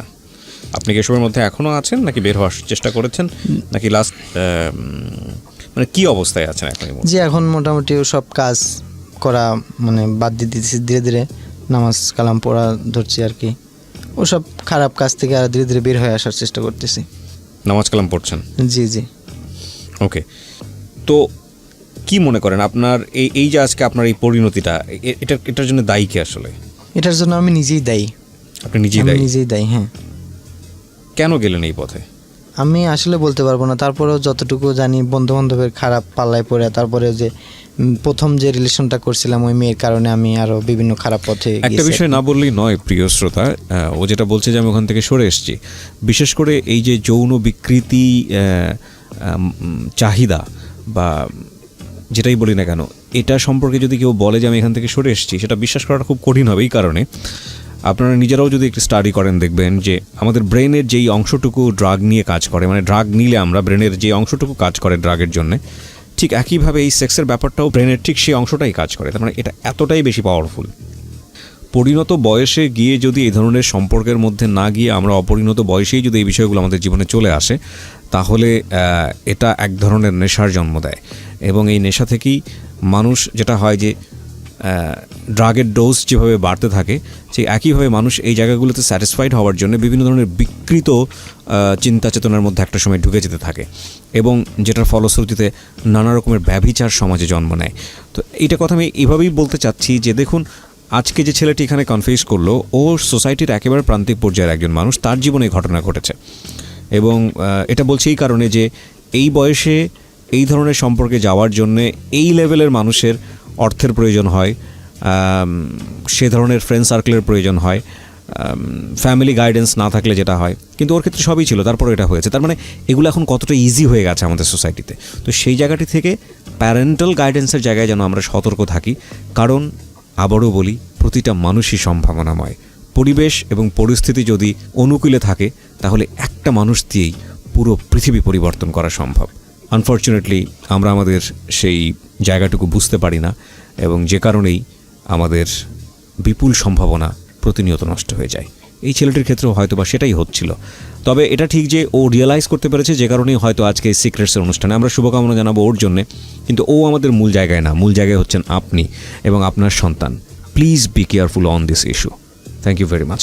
আপনাকে আমরা আর কন্টিনিউ করছি না, কারণ আমরা বুঝতে পেরেছি যে এই জায়গাটার মধ্যেই আপনি এখনও সন্নিবেশ আছেন এবং আপনি এখান থেকে বের হয়ে আসার চেষ্টা করছেন। জি জি। প্রিয় শ্রোতা, আমরা 11টা থেকে 12টা পর্যন্ত একজন গেস্টকে নিয়েছিলাম। 12টার সময় আমরা আরও একজন গেস্টকে ওয়েলকাম করছি। আপনারা শুনছেন সিক্রেটস। এই অনুষ্ঠানে যদি আপনারা অংশগ্রহণ করতে চান, প্লিজ আমাদেরকে ফোন দেবেন। আমাদের ফোন নম্বরটি হচ্ছে 09611904 চলুন জেনে নেই কে যোগ দিচ্ছে এই মুহূর্তে আমাদের সঙ্গে। হ্যাঁ, প্রথমে আপনার নামটা একটু বলেন। আমার নাম মোহাম্মদ রুবেল। রুবেল, বয়স কত এখন? বয়স 19 বছর। আপনি থাকছেন কোথায়? আমার জন্ম হলো নরসিংদী। সিক্রেটস অনুষ্ঠানে আপনি আজকে যে কথাগুলো বলতে চাচ্ছেন, উদ্দেশ্যটা কি প্রথমে এটা জানতে চাই। কেন? উদ্দেশ্যটা হলো যে আমি যে এরকম ভুলটি করছি, মানে ভুলটা করছি বা অপরাধ করছি, এরকম যেন আর কেউ না করে। আর আমি আপনার জীবন গল্প শুনি, এই ইমন আর হইল তীব্রতা, ইমন নামের একটা ছেলে আসছিল, সেখান থেকে আমার শুরু গল্প শোনা। আমি এখন প্রতি রবিবার প্রতি বুধবার গল্প মিস দিই না। আচ্ছা, প্রতিনিয়ত মানে শুনি। এই শোনার পরে আপনার কি হয়েছে? লাভ কোনো কিছু হয়েছে? আমি আপনার কথা থেকে অনেক কিছু পাইছি এবং অনেক কিছু ছাড়ছি। মানে এই যেটা অপরাধের কথা বলছেন সেটা ছেড়েছেন? হ্যাঁ, অনেক কিছু ছাড়ছি এবং অনেক কিছু পাইছি। আলহামদুলিল্লাহ। আমরা একটু ব্যাকগ্রাউন্ড থেকে যাব, কি হয়েছে, কি ঘটনা ঘটেছে আপনার জীবনে, কি করেছেন এবং পরিণতি কি হয়েছে, স্টেপ বাই স্টেপ আগাবো। হ্যাঁ বলেন, একেবারে শৈশব থেকে। একেবারে শৈশব থেকে। আমি জন্মের আগে মানে কিছু কথা আমার মার কাছ থেকে শোনা আছে। আমার আম্মার আরেক জায়গায় বিয়ে হয়েছিল এবং আমার আব্বু আরও 2 জায়গায় বিয়ে করছিল। তো আমার আম্মু একটু সুন্দরী ছিল। আমার নানার বাড়ির হারা মানে খুবই প্রতাপশালী ছিল, এক সময় খুবই সম্পদ ছিল, জায়গা জমি ছিল। তো এটা আস্তে আস্তে মানে বেচতে বেচতে শেষ করে লাইছে। তো আমার আব্বু যখন আমার আম্মুরে দেখে মানে একটা কাজে আসে আমার নানির বাড়িতে আমার আব্বু আবার কাজ করতো ওই যে বিয়ে শাদির মধ্যে লাইটিং বা কাজ করা হয় না, এগুলাম করতো। এগুলাম করার পরে আসার পরে আমার আম্মুকে দেখার পরে বলছে যে ওকে আমি বিয়ে করব। তো যেমনি হোক বিয়ে হয়েছে। হওয়ার পরে আমার দাদি আর আমার ফুফু মানে ওরা দুইজন আমি বলতে গেলে এমন দাদি আর ফুফু যেন কারো ভাগ্যে না জোটে, আমি এই কথাটা বলবো। তো এরা খুবই অশান্তি দিত। তো আমার আম্মু বলে একদিন মানে পান্থা ভাত আছে না, পান্থা ভাত খাইতে বসছিল। এই পান্থা ভাত আমার আম্মুর মাথার উপরে ডাইলা দিছিল। ডাইলা দেওয়ার পরে আমার আম্মার কিছু বলে নাই। তো আমি জন্মগ্রহণ করছি। জন্মগ্রহণ করার পরে আমার আব্বু আমারে খাওন মানে সুজি টুজি খাওয়াইতো বলে, তো খাওন টাউন একেবারে ফুল মানে যেটুকু লাগে দিতেছে। তো হেরা করে কি এগুলা মানে রাইখা দেয়, রাইখা আমার আর পুরোপূর্ণভাবে খাইতে দেয় না। তো খাইতে দেয় না পরে আমার আম্মু বলার পরে আমার আম্মুর চোখে মানে চোখে আছে না, এই চোখেতে টান দিয়া চুলো ধরে টান দিয়া কোমর ভাঙ্গা লাইছে। তো আমার আম্মু আইসা পড়ার পরে আমার আম্মুরে হাবার নেওয়ার পরে আমার রাইখা আমার আম্মুরে মানে খেদাই দেয়। হ্যাঁ খেদাই দেওয়ার পরে আপনি পরিবারের বড় সন্তান? হ্যাঁ আমি পরিবারের বড় সন্তান। রাইখা খেদাই দেওয়ার পরে এই গ্রামের পাশাপাশি আমার খালার বাড়ি, বড় খালার বাড়ি। তো বলতেছে যে তুই যে তো কান্নাকারি করস, তো দেখি কি করা যায়। পরে হেরারে দাওয়াত দিয়া আনছে, আইনা আমার রাইখা হেরারে বিদায় করে দিছে। তো এই পর্যন্ত এন্তই আমার নানির বাড়িতে থাকা। তো নানির বাড়িতে থাকতেছি, আমার আব্বু আবার একটু সরল মানে ভিতরেও কোনো ফেসকুস নাই, যেটা বলে সেটাই শুনে। তো আমার বুয়া আর ফুফু এই আমার আব্বুরে আসতে দেয় না করে আসার জন্য। তো আসে না পরে আমরা খাওয়ান মাউন কিছুই দেয় না পরে আমরা তো মনে করেন যে আমার আম্মু ওই তাঁতকল আছে না, তাঁতকলের নলি ভরতো। এক সময় দেখা গেছে যে সময় অনেক বালা, কিন্তু আবার যখন এই কাজটা চলে যাইতো তাহলে অনেক খারাপ। এরকম করে আমার নানি ছিল 7 বছর আগে, আজকে থেকে 7 বছর আগে আমার নানি মারা গেছে। নানি আসিল, নানি আবার ওই খুবই আমার মামা তো ছিল না, আপন মামা ছিল না, এই লোকেরা ওই ঈদ মিদ আসলে টাকা পয়সা দিত। তো এইটা অনেক কিছুই আপনার নানির কাছে জমছে, এইটান দিয়ে চলতে পারে। এক সময় দেখা গেছে যে তাঁতকলের শাড়ির এমন একটা চাহিদা হয়েছে, দেওয়ার পরে আপনার আমার আম্মুর কাজটা অনেক টাকা হইতেছে পরে এইভাবে বড় হওয়ার পরে একদিন দেখা গেছে যে কিছুটা বুঝার পরে আমার এক জানতে আমার মানে আমার নিজের বুঝ আর কি, শরীফ করে নাম আমার এক বন্ধু, সে এখন প্রবাসে আছে মালয়েশিয়া, আল্লাহ যেন ওকে ভালো লাগে। সে বলতেছে যে রুবেল তুই স্কুলে যাবি? আমি বলতেছি যে স্কুলে যদি যাই তাহলে তো টাকার দরকার। কয় আর কত টাকা লাগবো? 20 টাকা বা 30 টাকা লাগবো। আমি বলতেছি তাও আমার কাছে নাই। কয় তো আয় তোর আমার কাছে যাই। এবার আমার কাছে আসলাম, যেমন আমি তো স্কুলে ভর্তি হবো। পরে আম্মা বলতেছে যে আমার কাছে তো টাকা নাই। পরে আমি কই না, ওই যে মুরগার বাচ্চাটা আছে এইটা বেচা পরে স্কুলে ভর্তি হবো। পরে আমার খালাতে মুরগার বাচ্চাটা বেচলাম 30 টাকা, বেচে ভর্তি হইলাম। ভর্তি হওয়ার পরে দেখা গেছে যে স্কুলে আইতেছি। এর মাঝে আপনার স্কুলের পাশেই একটা মসজিদের এই ইমাম সাহেবকে রাখা হয়েছে যে 1-2 যে বাচ্চাগুলাম আছে আপনি হেরারে পড়াইবেন, আমরা আসতে তো একটু দেরি হয়, তাহলে আপনাকে মাসে বেতন দেওয়া হবে। তো উনি পড়ায়। একদিন গুণের নামটা দেওয়া হয়েছে, তো নামটা ভুল হওয়ার কারণে আমরা তো সেই সময় 1-এ পড়ি, আমরা তো এরকম কিন্তু কিছু বুঝি নাই দিকে। এরপরে এই ফুজুরি করছে কি আপনার ক্লাসের দরজা না লাগায়, পরে আমরা সবাই বাইরেছি একদম এমন বাড়ি মানে একদম মানে আর কোন রক্ত বার করে লাইছে একজনের। পরে যাক এনতে সারছে পরে সবার মা বাবা হই বিচার লয়ে গেছে পরে। তো স্যাররা কইছে যে আচ্ছা আমরা দেখতেছি এটা কি করা যায়, এটা কেন করলো। তো সেদিন আবার ছিল বৈশাখ। তো একটা স্যার ছিল, এই স্যারের আমি আজও মানে কৃতজ্ঞতা জানাই।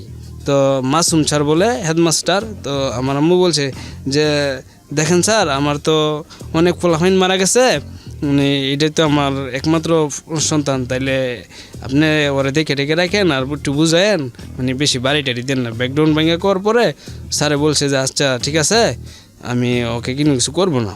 তো এই মিলে ক্লাস 2-3 পড়তেছি পরে একদিন মানে 3টা মাইয়া, আমি নামটা বলতে চাচ্ছি না, 3টা মাইয়া পরে বলতেছে যে রুবেল আয়। তো আমি কই কোথায়? কয় আয় এখানে আস। পরে গেছি পরে আমি এই সময় শারীরিক সম্পর্কে কিছুই বুঝি না। কত বছর বয়স? সেই সময় মনে হয় কোন ক্লাসে পড়েন? 3-তে, ক্লাস 3-তে পড়েন, মনে ওকে। হয় যে 7 বা 8 হ্যাঁ। এরকম হবে। তো আমি কিছুই বুঝি না, তো বলতেছে আয়। তো আমি কইছি কোথায়, কয় এনই আয়। পরে গেছি ওদের মতো করে ওদের, তো সেখান থেকে আমার একটা মেইলি ব্যাপারে একটা নেশা আসলো। আমি একটু পজ দিচ্ছি এখানে। একটা যেটা হচ্ছে যে আপনাকে যারা ডেকেছে তারা কে হয় আপনার সম্পর্কে? আমার সম্পর্কে মানে একটা ওই সম্পর্কে এই আর কি। প্রিয় শ্রোতা, একটা বিষয় আমরা বুঝতে পারছি, যেটাকে আমরা আমাদের ভাষায় বা আমরা মানে বুক কন্টেস্টে যেটা জানি যে এটাকে বলা হয় চাইল্ড সেক্সুয়াল অ্যাবিউজ। ও যখন একেবারে শিশু অবস্থায় 8 থেকে 9 বছর বয়স বা 7 থেকে 8 বছর বয়স, তখন ওরই কোনো আত্মীয়া মানে একেবারে কাছের সম্পর্কেও যেটা বলছিল, যাদের নাম এখানে মেনশন করছিল, সম্পর্কে কি হয় আমরা মিউট করে দিয়েছি এখানে। তো তারা ওকে ডেকে নিয়ে গিয়ে এক ধরনের মানে শারীরিক অত্যাচার করে, আমি বলবো এটা এক ধরনের অত্যাচারী। এবং তারপর থেকে ওর এই জিনিসটার প্রতি কিউরিওসিটি হয়। এটা আসলে নেশা বলবো না, নেশা তো আসলে ধীরে ধীরে হয়, কিউরিওসিটি হয়। ওর মতো করে বলছে বলে বিষয়টা এরকম। ঠিক আছে, তারপর ক্লাস 4 উঠলাম। ক্লাস 4 ওঠার পরে দেখা গেছে যে আমরা ওই একটা কোম্পানির মাধ্যমে একটা সমিতি হয়েছে। সমিতি ওর পরে আনতে 20,000 টাকা আনছি, একটা গরু কিনবো। ক্লাস 4-এ আমি সময় পড়ি, তো আমার আব্বুরও কামাই পালা, কৃষিকাজ করে একটা গরু কিনবো। তো আমরা আবার সে সময় ছিলাম সারপার মধ্যে, মানে টিন দিয়া 8-9টা সার টিন দিয়া সারপা বান দিয়া থাকতাম। তো থাকার পরে আমরা খালি আমি টাকাটা আনছি, আব্বা আমি আর আমি গেছি আর কি, মানে 3জন গেছি। 3জন যাওয়ার পরে টাকাটা আনছি, মানে একটা গরু কিনবো। গরু কেনার পরে আমরা আবার ওই ফলতা গাছ যেটাকে বলা হয় সেটা আমরা চালও ছিল।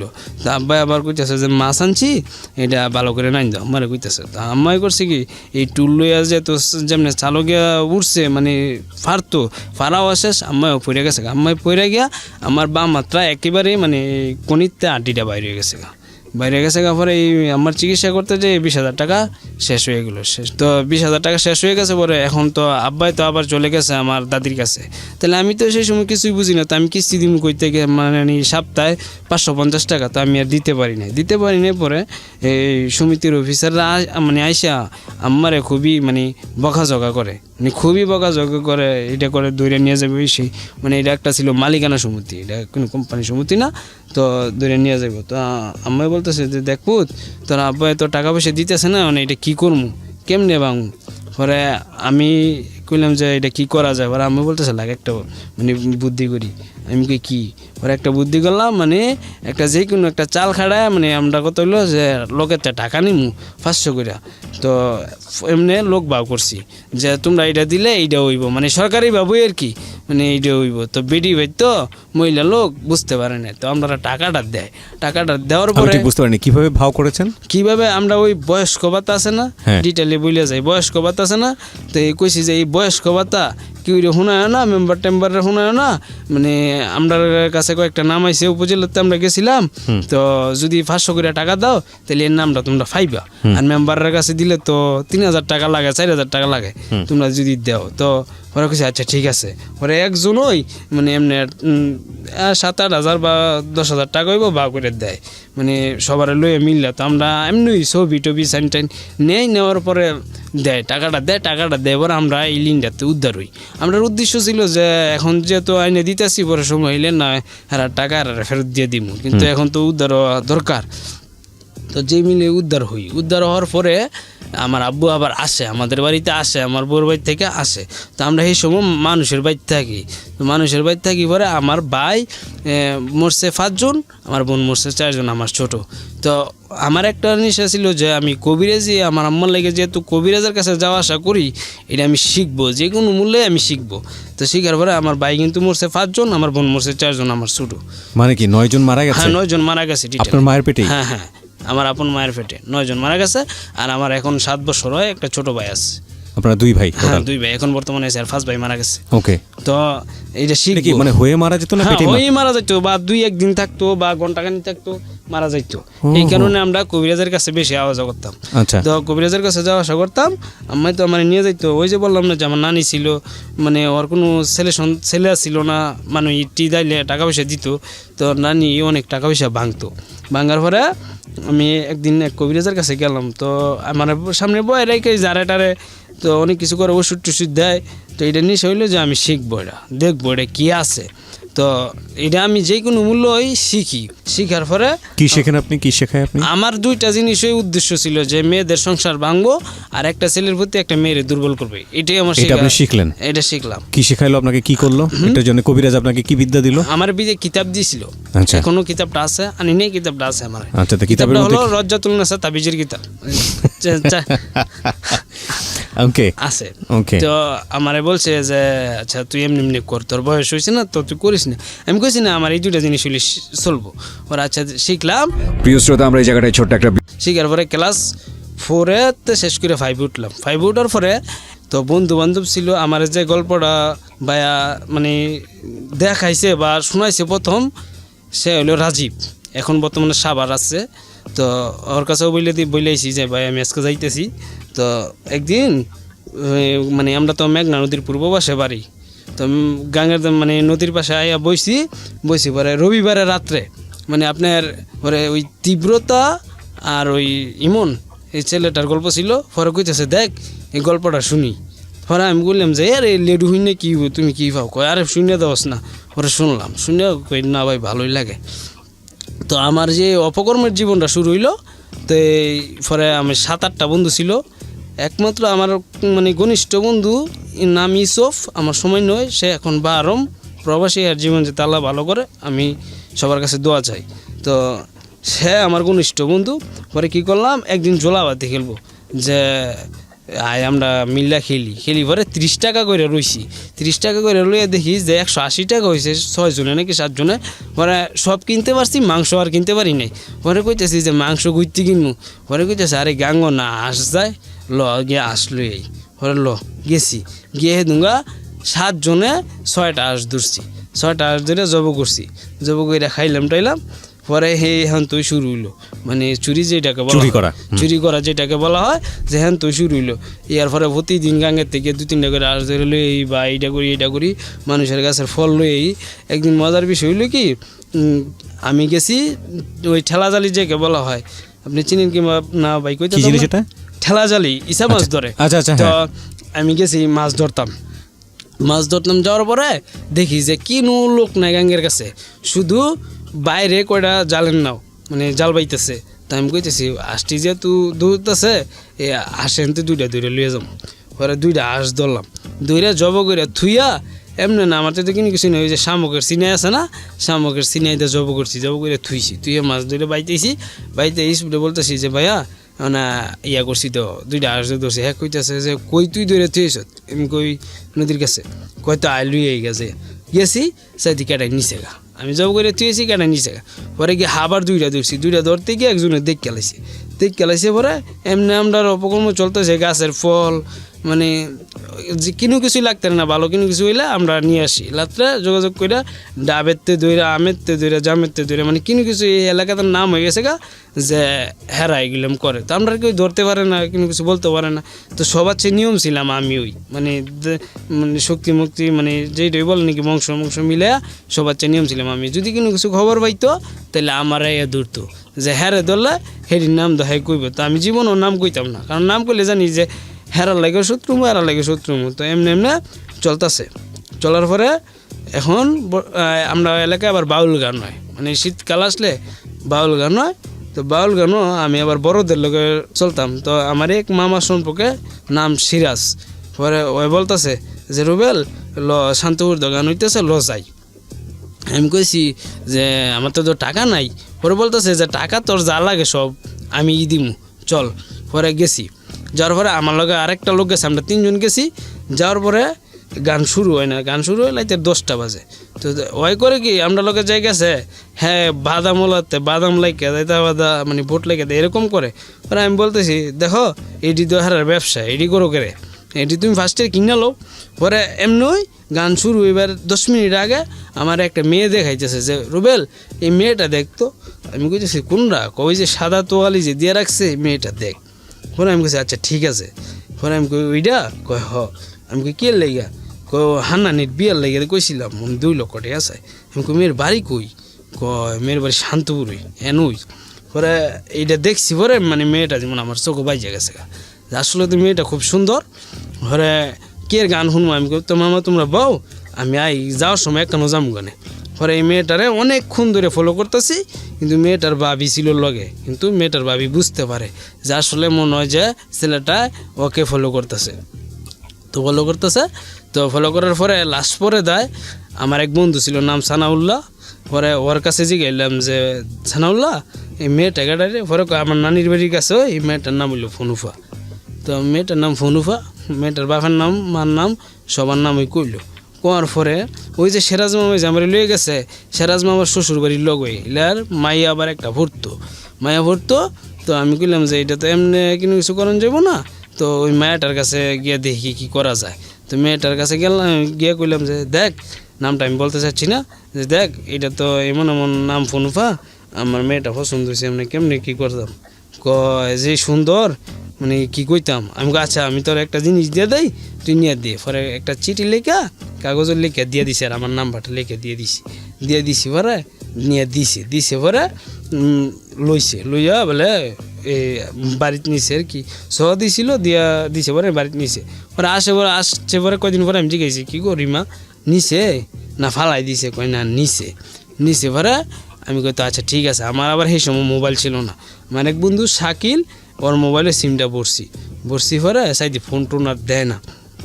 ওরা আমাদের এলাকার ওই পাশে নদীর ওই পাশে জিন সাধন করে আলামিনের কাছে গেলাম যে ভাই এমন এমন সমস্যা, একটা মেয়ে আমার পছন্দ হয়েছে, এটা কেমনি কী করা যায়?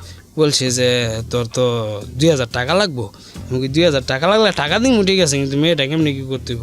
পরে কয় যে তুই ইয়া করিস, মেয়েটার নাম আর মেয়েটা যে বাড়ি থাকে এবারে একটু মারি নিয়ে আইস। আমি বলছি আচ্ছা ঠিক আছে। তো ওই যে সেরাজ মোবাইল নিয়ে গেছে, এইলার ওই ছেলে আছে সাইরুল করে নাম, ওর কাছে আমি গেলাম যে ভাইয়া তোর আমি 100 টাকা দিব। হয় ছুটু দ, ওর কাছে গেছি আমি, ভাইয়া তোর 100 টাকা দিব, তুই ফোন বেড়া বাড়িতে আমার একটু মারিয়ে নিয়ে দে। ওরা এই সময় ছিল বর্ষাকাল, ওই কইতেছে আমি যামু কেমনে? আমি কই তোর আমি নিয়ে দিয়েই।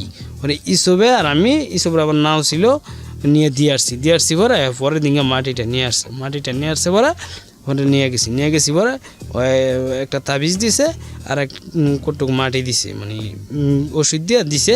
দেওয়ার পরে বলতেছে যে এটা তুই লগে লাখিস আর মাটিটা যেন তেনছো তেন নিয়ে আবার দিয়েইস।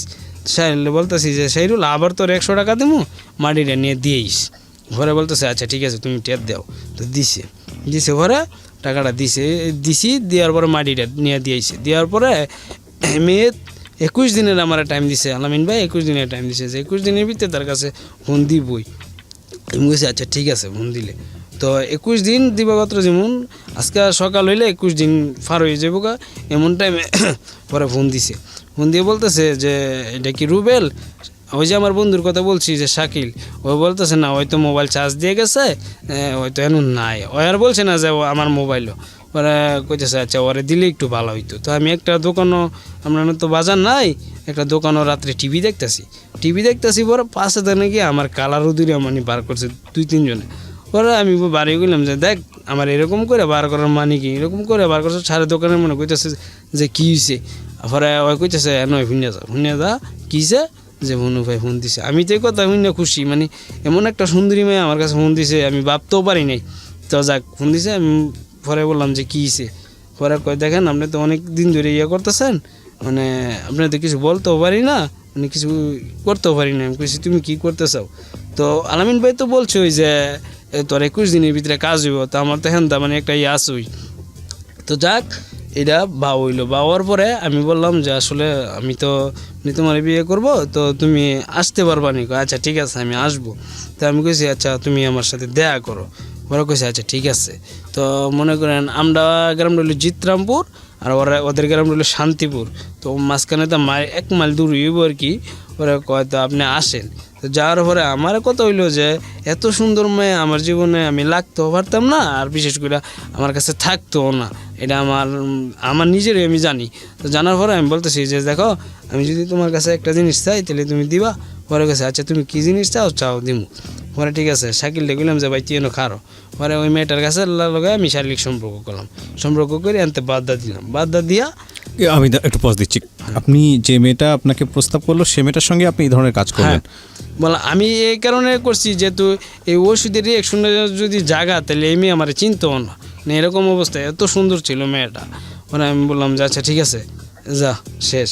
পরে মাকে বললাম যে মা প্রথম কথা হচ্ছে প্রিয় শ্রোতা, যদি সায়েন্সের জায়গা থেকে আপনি বলেন তাহলে এটা পুরোপুরি অবৈজ্ঞানিক এবং এটা যারা সায়েন্স বিলিভ করেন সেই জায়গাটি থেকে মানা সম্ভব না। কিন্তু রিলিজিয়াস জায়গা থেকে যদি আপনি যান তাহলে ব্ল্যাক ম্যাজিক একটা ব্যাপার আছে, সেটা করে অনেক সময় অনেক কিছুই করা সম্ভব।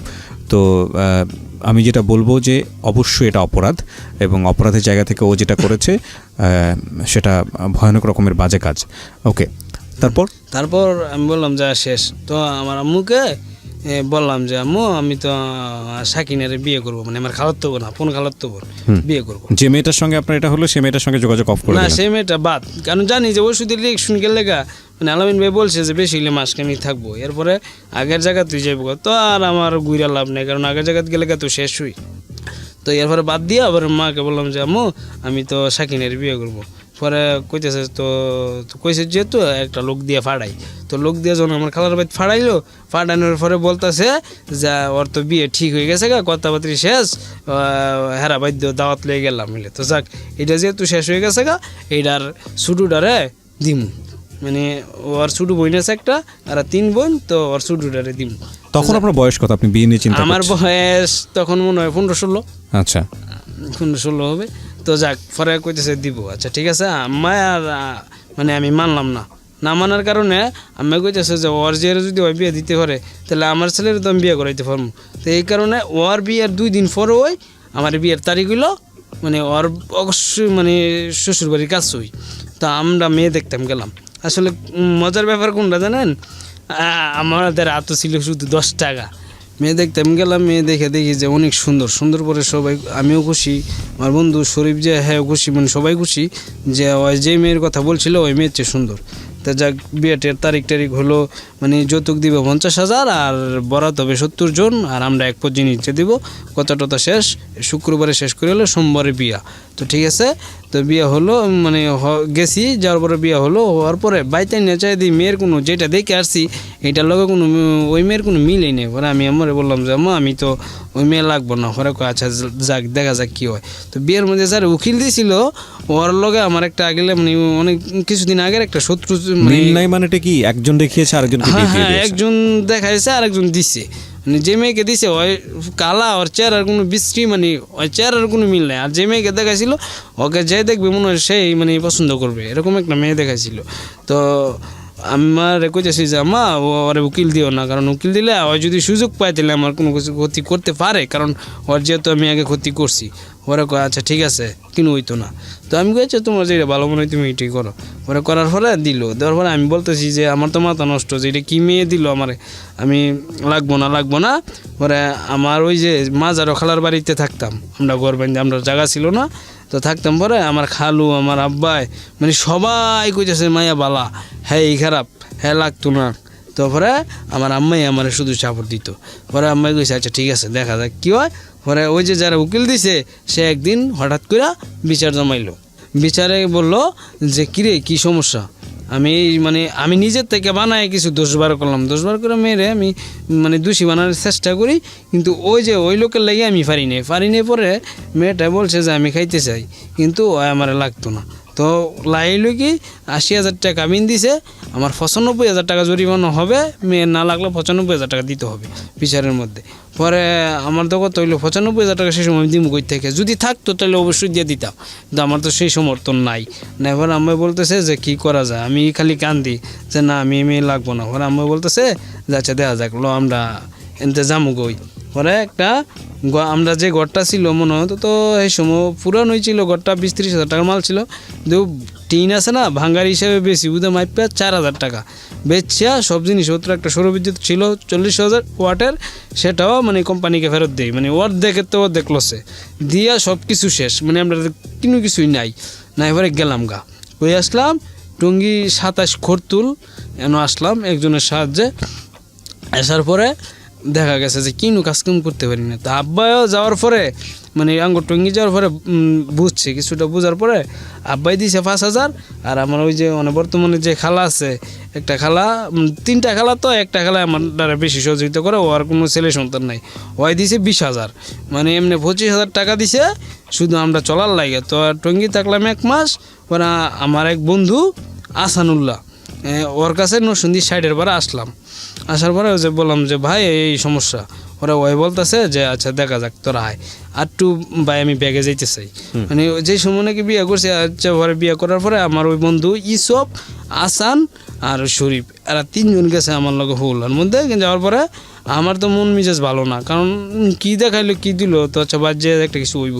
তো ওই করছে কি আসান ভাইয়ের সাথে ওই আমার বড় হইব বয়সে লেগে ভাই এইটা কি ওর লগে ওই যে স্কুলে পড়তো, এই স্কুলে গিয়ে বলতেছে যে এইটাই আমার স্বামী, মানে আসান ভাইয়ের স্বামী বানাইছে। তো ওরা বানায় স্বামী বানায় আর সালামি টালামি আনছে। আমি আর এটা শুনি নাই পরে আসান ভাইরা মানে খুব মেয়েটা পছন্দ করতো।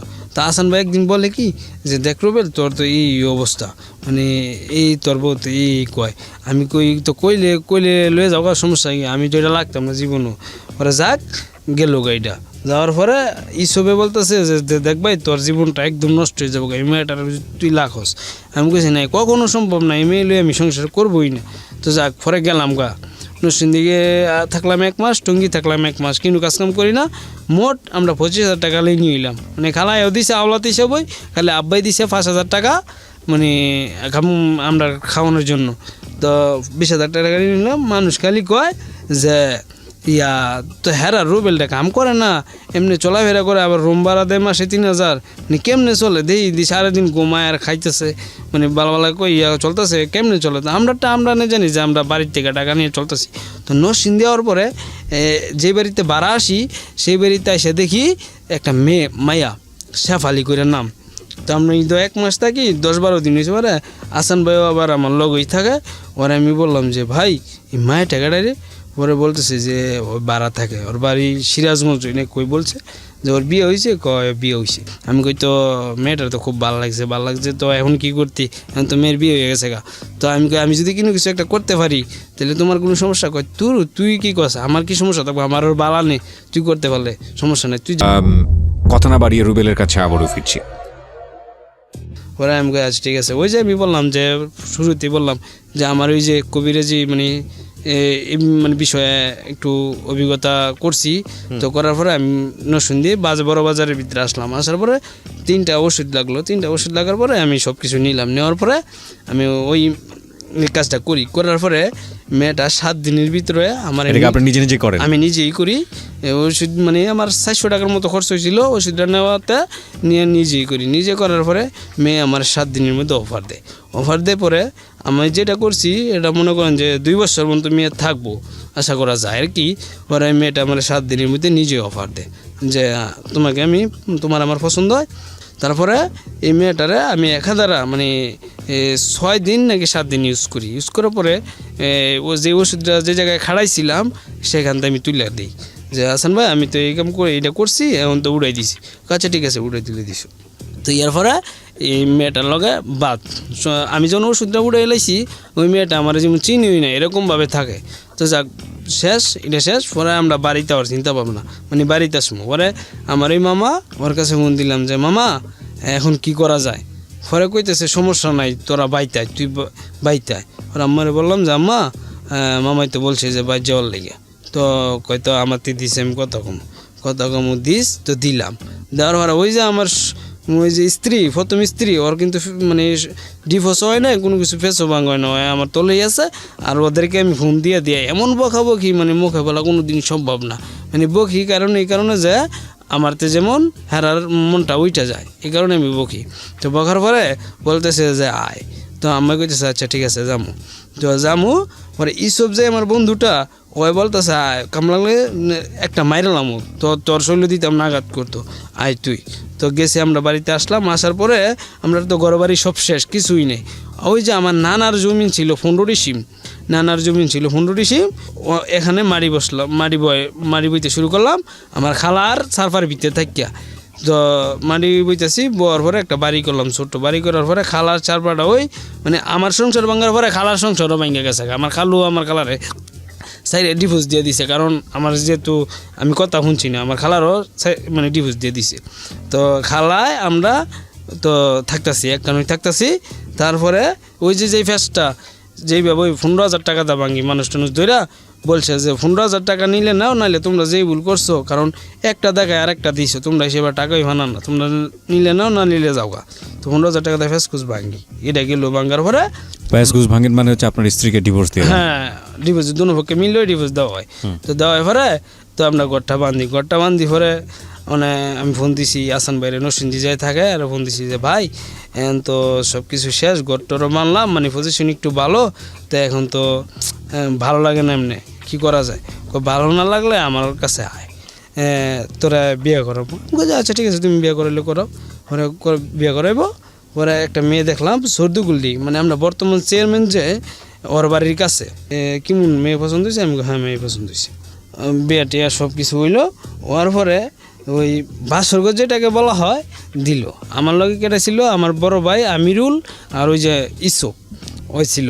ফলে গেলাম, গিয়ে দেখি ভাই এমন অবস্থা, এটা একটা গণমাধ্যম, আমি মিথ্যা কথা বলতে আসি না, কারণ আমি অনেক দিন ধরে গল্প শুনি।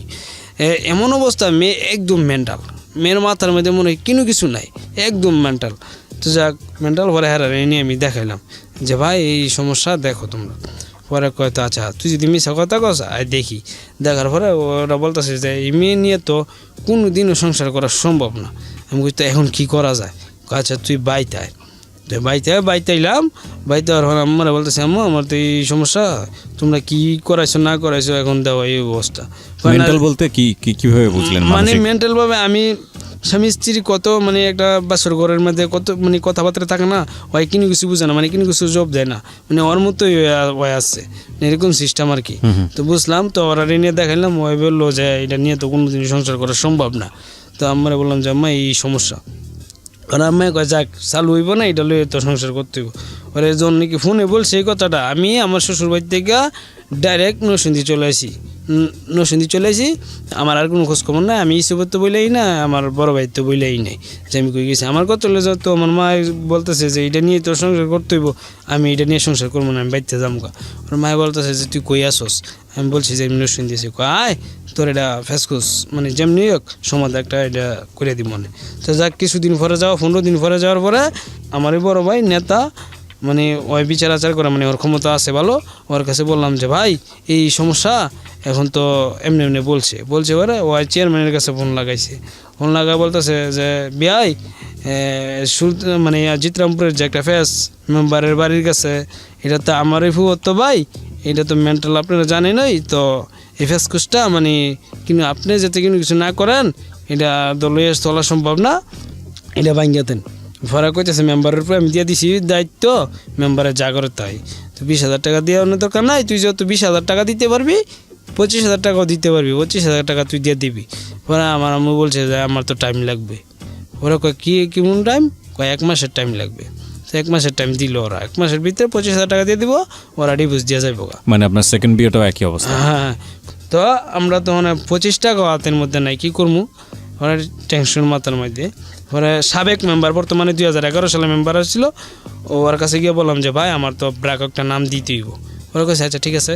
ওরা ব্রাক একটা নাম দিলাম, নাম দেওয়ার পরে 7,500 টাকা জমা দিলাম, 50,000 টাকা লোন নিলাম, মানে 15 দিনের ভিতরে আসার পরে এই 7,500 টাকা দিয়ে লাই, যার টানছিলাম ওরে দিয়ে লাই, দেওয়ার পরে হ্যাঁ দিই 25,000 টাকা।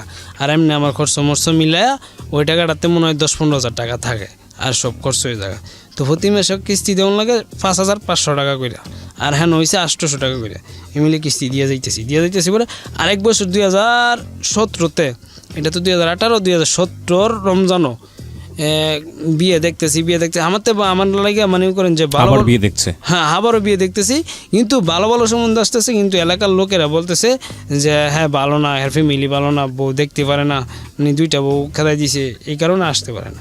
ওরা আমার ওই এলাকার মধ্যে বড় ভাই, ওর শ্বশুরবাড়ি হইলো, আমি যে জায়গায় বিয়ে করছি এখানে শ্বশুরবাড়ি দুলারামপুর গ্রাম বলে, তো ওর নামটা আমি বলতে যাচ্ছি না।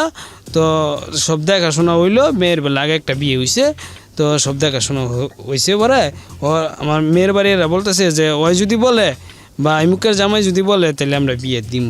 বলে বললাম যে ভাই তুমি তো দেখো আমার তো সোলার সেন্টিমিটার দেখো, মানে সব কিছু দেখতেছো, কিন্তু আমার তো কোনো দোষ না, মানে মেয়ে পছন্দ হয় না, এই কারণে লাখি না। তো বলতেছে আচ্ছা ঠিক আছে আমি বলে দিব মনে। তো বলে দিব না, ওই বলে দিছে না ছেলে হিসেবে মানে সব দিকে দিয়ে ভালো, ঠিক আছে। আর আমি কিন্তু আবাসিক হোটেল একাধারে যাওয়া আসা করতে আছি, মানে যাওয়া আসা করতেছি। আমি ওই যে ফুচকা ঝালমুড়ি এগুলো আমি ব্যবসা করি, আর একাধারে আমি মানে আবাসিক হোটেলে যাই আসি, মাধবজি যাই, পরে টঙ্গি আসি, নরসিংদী আসি, মানে এগুলো আসা যাওয়া করতে আসি। করার পরে পরে বিয়েটা করবো, বিয়েটা করার পরে 2017 বিয়েটা করবো। করার পরে করছি কি সব ঠিক আছে, হ্যাঁ বিয়ে করবো। পরে ওই বলে দিল বিয়ে টাকা দিব কত, ছেলে যেহেতু 2 বিয়ে করছে টাকা দিব মাত্র 25,000 আর একটু জিনিস দিয়ে দিব। তো বিয়েটা করলাম, বিয়েটা করার পরে তো যাক মেয়ে আমি বাড়িতে আনছি, পরে মানুষের নানান কথা বলতেছে যে এটা ভালো না এসে, মানে অনেক কিছু। যা মেয়েটা লাগবো না, তো আমার মাথার মধ্যে টেনশন যে কী করবো। মেয়েটা ভালো না মানে? মানে মেয়েটা মানে কালো ছিল এবং চিকনা ছিল, মানে খেংলা ছিল আর কি। তো এগুলো বিয়ে করার আগে দেখেন না? হ্যাঁ হ্যাঁ আমি দেখছি, তাহলে? কিন্তু আমার মনোমানসিকতা ছিল না যে আমি বিয়ে করছি রয়ে খামো। কিন্তু আমার বন্ধু বান্ধবের মানে টিটকারি, মানে বন্ধু বান্ধবে করতে পারিলে ধর এটা কি বিয়ে করলি, মানে এসে অনেক কিছু মানে ইয়া করে আর কি, যে এটা ধরো এটা সুন্দর না, মানে এসে পরে করলাম যে এখন আমি কি করতে পারি। পরে আমার এক বন্ধু, নামটা বলতে চাচ্ছি না, কয় তোর একটা জিনিস দেই তুই খা। আমি কি দিবি? কয় তুই তো সিগারেট খাস। আমি কয় আমি তো সিগারেট খাই। কয় আচ্ছা তুই একটা জিনিস খা। ওরে আমার গাঁজা দিল, আমি আর জানি না যে এটার ভিতরে গাঁজা না সিগারেট। ওরা ওই ধরাই দিল, আমি গ্যারান্টি দিই অন্যরকম লাগে রে, কার বেটা খা, তুই যে টেনশন আসস টেনশনটা মুক্ত হইব। আমি আচ্ছা তো তুই দে খাই। ওরা খাইলাম, গাঁজা খাইলাম। প্রথম দিন খাইছি পরে মাথা টাথা ঘুরে মুড়ে, মানে অনেক খারাপ লাগছে পরে শুয়ে রয়েছি পরে ওই মেয়েটার কাছে আমি আবার আরেকজনের কাছে যুক্তি নিলাম যে আল্লাহ এনতে গাঁজা খাওয়া স্টার্ট হইলো, মানে খাইতেছি একাধারে খাইতেছি ডেলি 2-3 স্টিক, মানে প্রত্যেক সিগারেট যতটা খাই মানে 4-5 বার গাঁজা খাই ডেলি, মানে ভাল লাগে খাইতেছি। তো একজনের কাছে যুক্তি নিলাম যে ভাই মানে আমি তো এই মেয়ের লাগবো না, অনেক মেয়ের দোষ বাড়া করা যায় কি কইরা। পরে বলতেছে যে আসলে তাইলে তুই ওইটাতে বিরত থাকবি। আমি কই আচ্ছা ঠিক আছে বিরত থাকবো। তো থাকবো পরে এমনই মনে করেন যে রোজা শেষ, আমি 9 রোজার মধ্যে বিয়ে করছি, রোজা শেষ পর্যায়ে মানে ঈদের 2-1 দিন আগে আমায় বলতেছে যে তোর শ্বশুর বাড়ি ইফতারি দিয়েই তুই। তো আমি বলছি আচ্ছা ঠিক আছে ইফতারি দাও, দিলে ওরা দিছে। আমি আমার এই নিয়ে মরিচা নামে একটা বাজার আছে, এই বাজার থেকে মনে করেন যে কাপড় চোপড়ে 2995 টাকার মানে সম্পূর্ণ কমপ্লিট করি, 2995 টাকার করি। আমার ইয়ার আগে আবার 1500 টাকা দিয়ে গেছিলো কাপড় চোপড় লেগে, 2995 টাকা মানে সব কিছু কমপ্লিট করি। কমপ্লিট পরে যাওয়ার পরে মনে করেন যে মাগরিবের উক্ত হয়ে জায়গা যাই, ওটু দিয়ে হয়ে যায়। যাওয়ার পরে আমি এটি নিয়ে থুইছি, চুয়ের মধ্যে থুইলাম। তোর পরে একটু বইছি, বয়ার পরে আমি 4 বার মানে ভাইয়া ফানি খুঁজছি যে একটু ফানি দাও আমারে, একটু ফানি দাও আমারে। ফানিটা দিল না, ওই মোবাইল নিয়ে ব্যস্ত, তো মোবাইল নিয়ে ব্যস্ত, ফানিটা দিল না। পরে বাজার টিনে দেখিয়া ওরা দিয়ে গেছে আমার 1500 টাকা, আর আমি 2995 টাকার বাজার করলাম। এইটি একটা বাজার হলো, মানে আমার মনটার মধ্যে কষ্ট হলো। এই 2900 টাকার বাজার করলাম, মানে 3000 টাকার বাজার করলাম, এইটি বেলা বাজারে যায় না। তা আমি বাইতে পড়ছি। ওই যে ভাই মানে কইছিল যে ছেলে হিসেবে ভালো, এই ভাইয়ের কাছে বিচার আইছে। তো বিচার আইছে পরে ভাই কইতেছে যে আচ্ছা আমি দেখতেছি পরে আমার সকালে ধরার পরে কইতেছে কিরে যে তুই আয় বললি কে রে? আমি কই এই ব্যবহার করছে। কয় আচ্ছা ঠিক আছে, তুই এই ব্যবহার করে পরে আমার ঈদের মধ্যে আর নিতে আসে নাই, আমি ওর যাই নাই। ঠিক আছে, আমার তো মেয়ে পছন্দ হয় না, বন্ধুরা এই কথা বলে পরে ইয়াবা আমি জীবনের প্রথম দেখি। আমি কয়েকজন লোকের চলাফেরা করি, আমি নাম বলবো না। পরে হেরা ইয়াবা খায়, মানে আমি সহযোগিতা করি আর কি। ইয়াবা আমি তো কাজা স্টার্ট খাইতে এসেছি, ইয়াবা খায়। পরে আমি দেখতেছি যে আসলে এটা কীটা। পরে এইটা এমনই 2-1 দিন খাইছি, পরে এইটা খাই না, গাঁজাটা স্টার্টিং খাইতেছি। তারপরে ওই যে মেয়েটা মানে আমার 3য় হবের কথা, তো হয়তো বলতেছে যে না আমার ভাত খাইবো। ওরা একদিন রাত্রে গেলাম শ্বশুর বাড়ি গেলাম, মানে এত চা হইতেছে যে জামাই আসে না, মানে এটা ফেসখুস ভাঙ তুইব। তো পরে গেলাম, যাওয়ার পরে রাত্রে খাওয়া দাওয়া করছি। খাওয়া দাওয়া করে আমি আবার গাঁজা বানাই নিছি, 5টা সিগারেট নিয়েছি, গাঁজা নিছি। গাঁজা নেওয়ার পরে গাঁজাটা খাইলাম, খাইয়া হয়ে লইছি। হয়ে যাইতেছে যে আমার কিছু মানে আমার থেকে কিছু পাওয়ার জন্য স্বামী হিসাবে, স্ত্রী হিসাবে। তো আমি ওই কাজটাতে আমার বড় ভাই যেহেতু বইলা দিয়েছে যে এটাতে বিরত থাকবি, আমি বিরত থাকার চেষ্টা করতেছি। তো যাক এক হিসাবে মারামারি হইলো, মারামারি হওয়ার পরে রাতে মারামারি করলেন? হ্যাঁ হ্যাঁ মারামারি করলাম, মারলাম, অনেক মারলাম। মারার পরে আর সকালে ওই বলে না যে আমার মারছে, বলছে না, আমি সকালে এসে করছি। 3 নম্বর বউটা আপনার কি হলো, থাকলো না চলে গেল? চলে গেল। আচ্ছা, আমি একটু সংক্ষিপ্ত করে ফেলতে চাই। এই মেয়েটাকে আপনি ডিভোর্স দিয়ে দেন।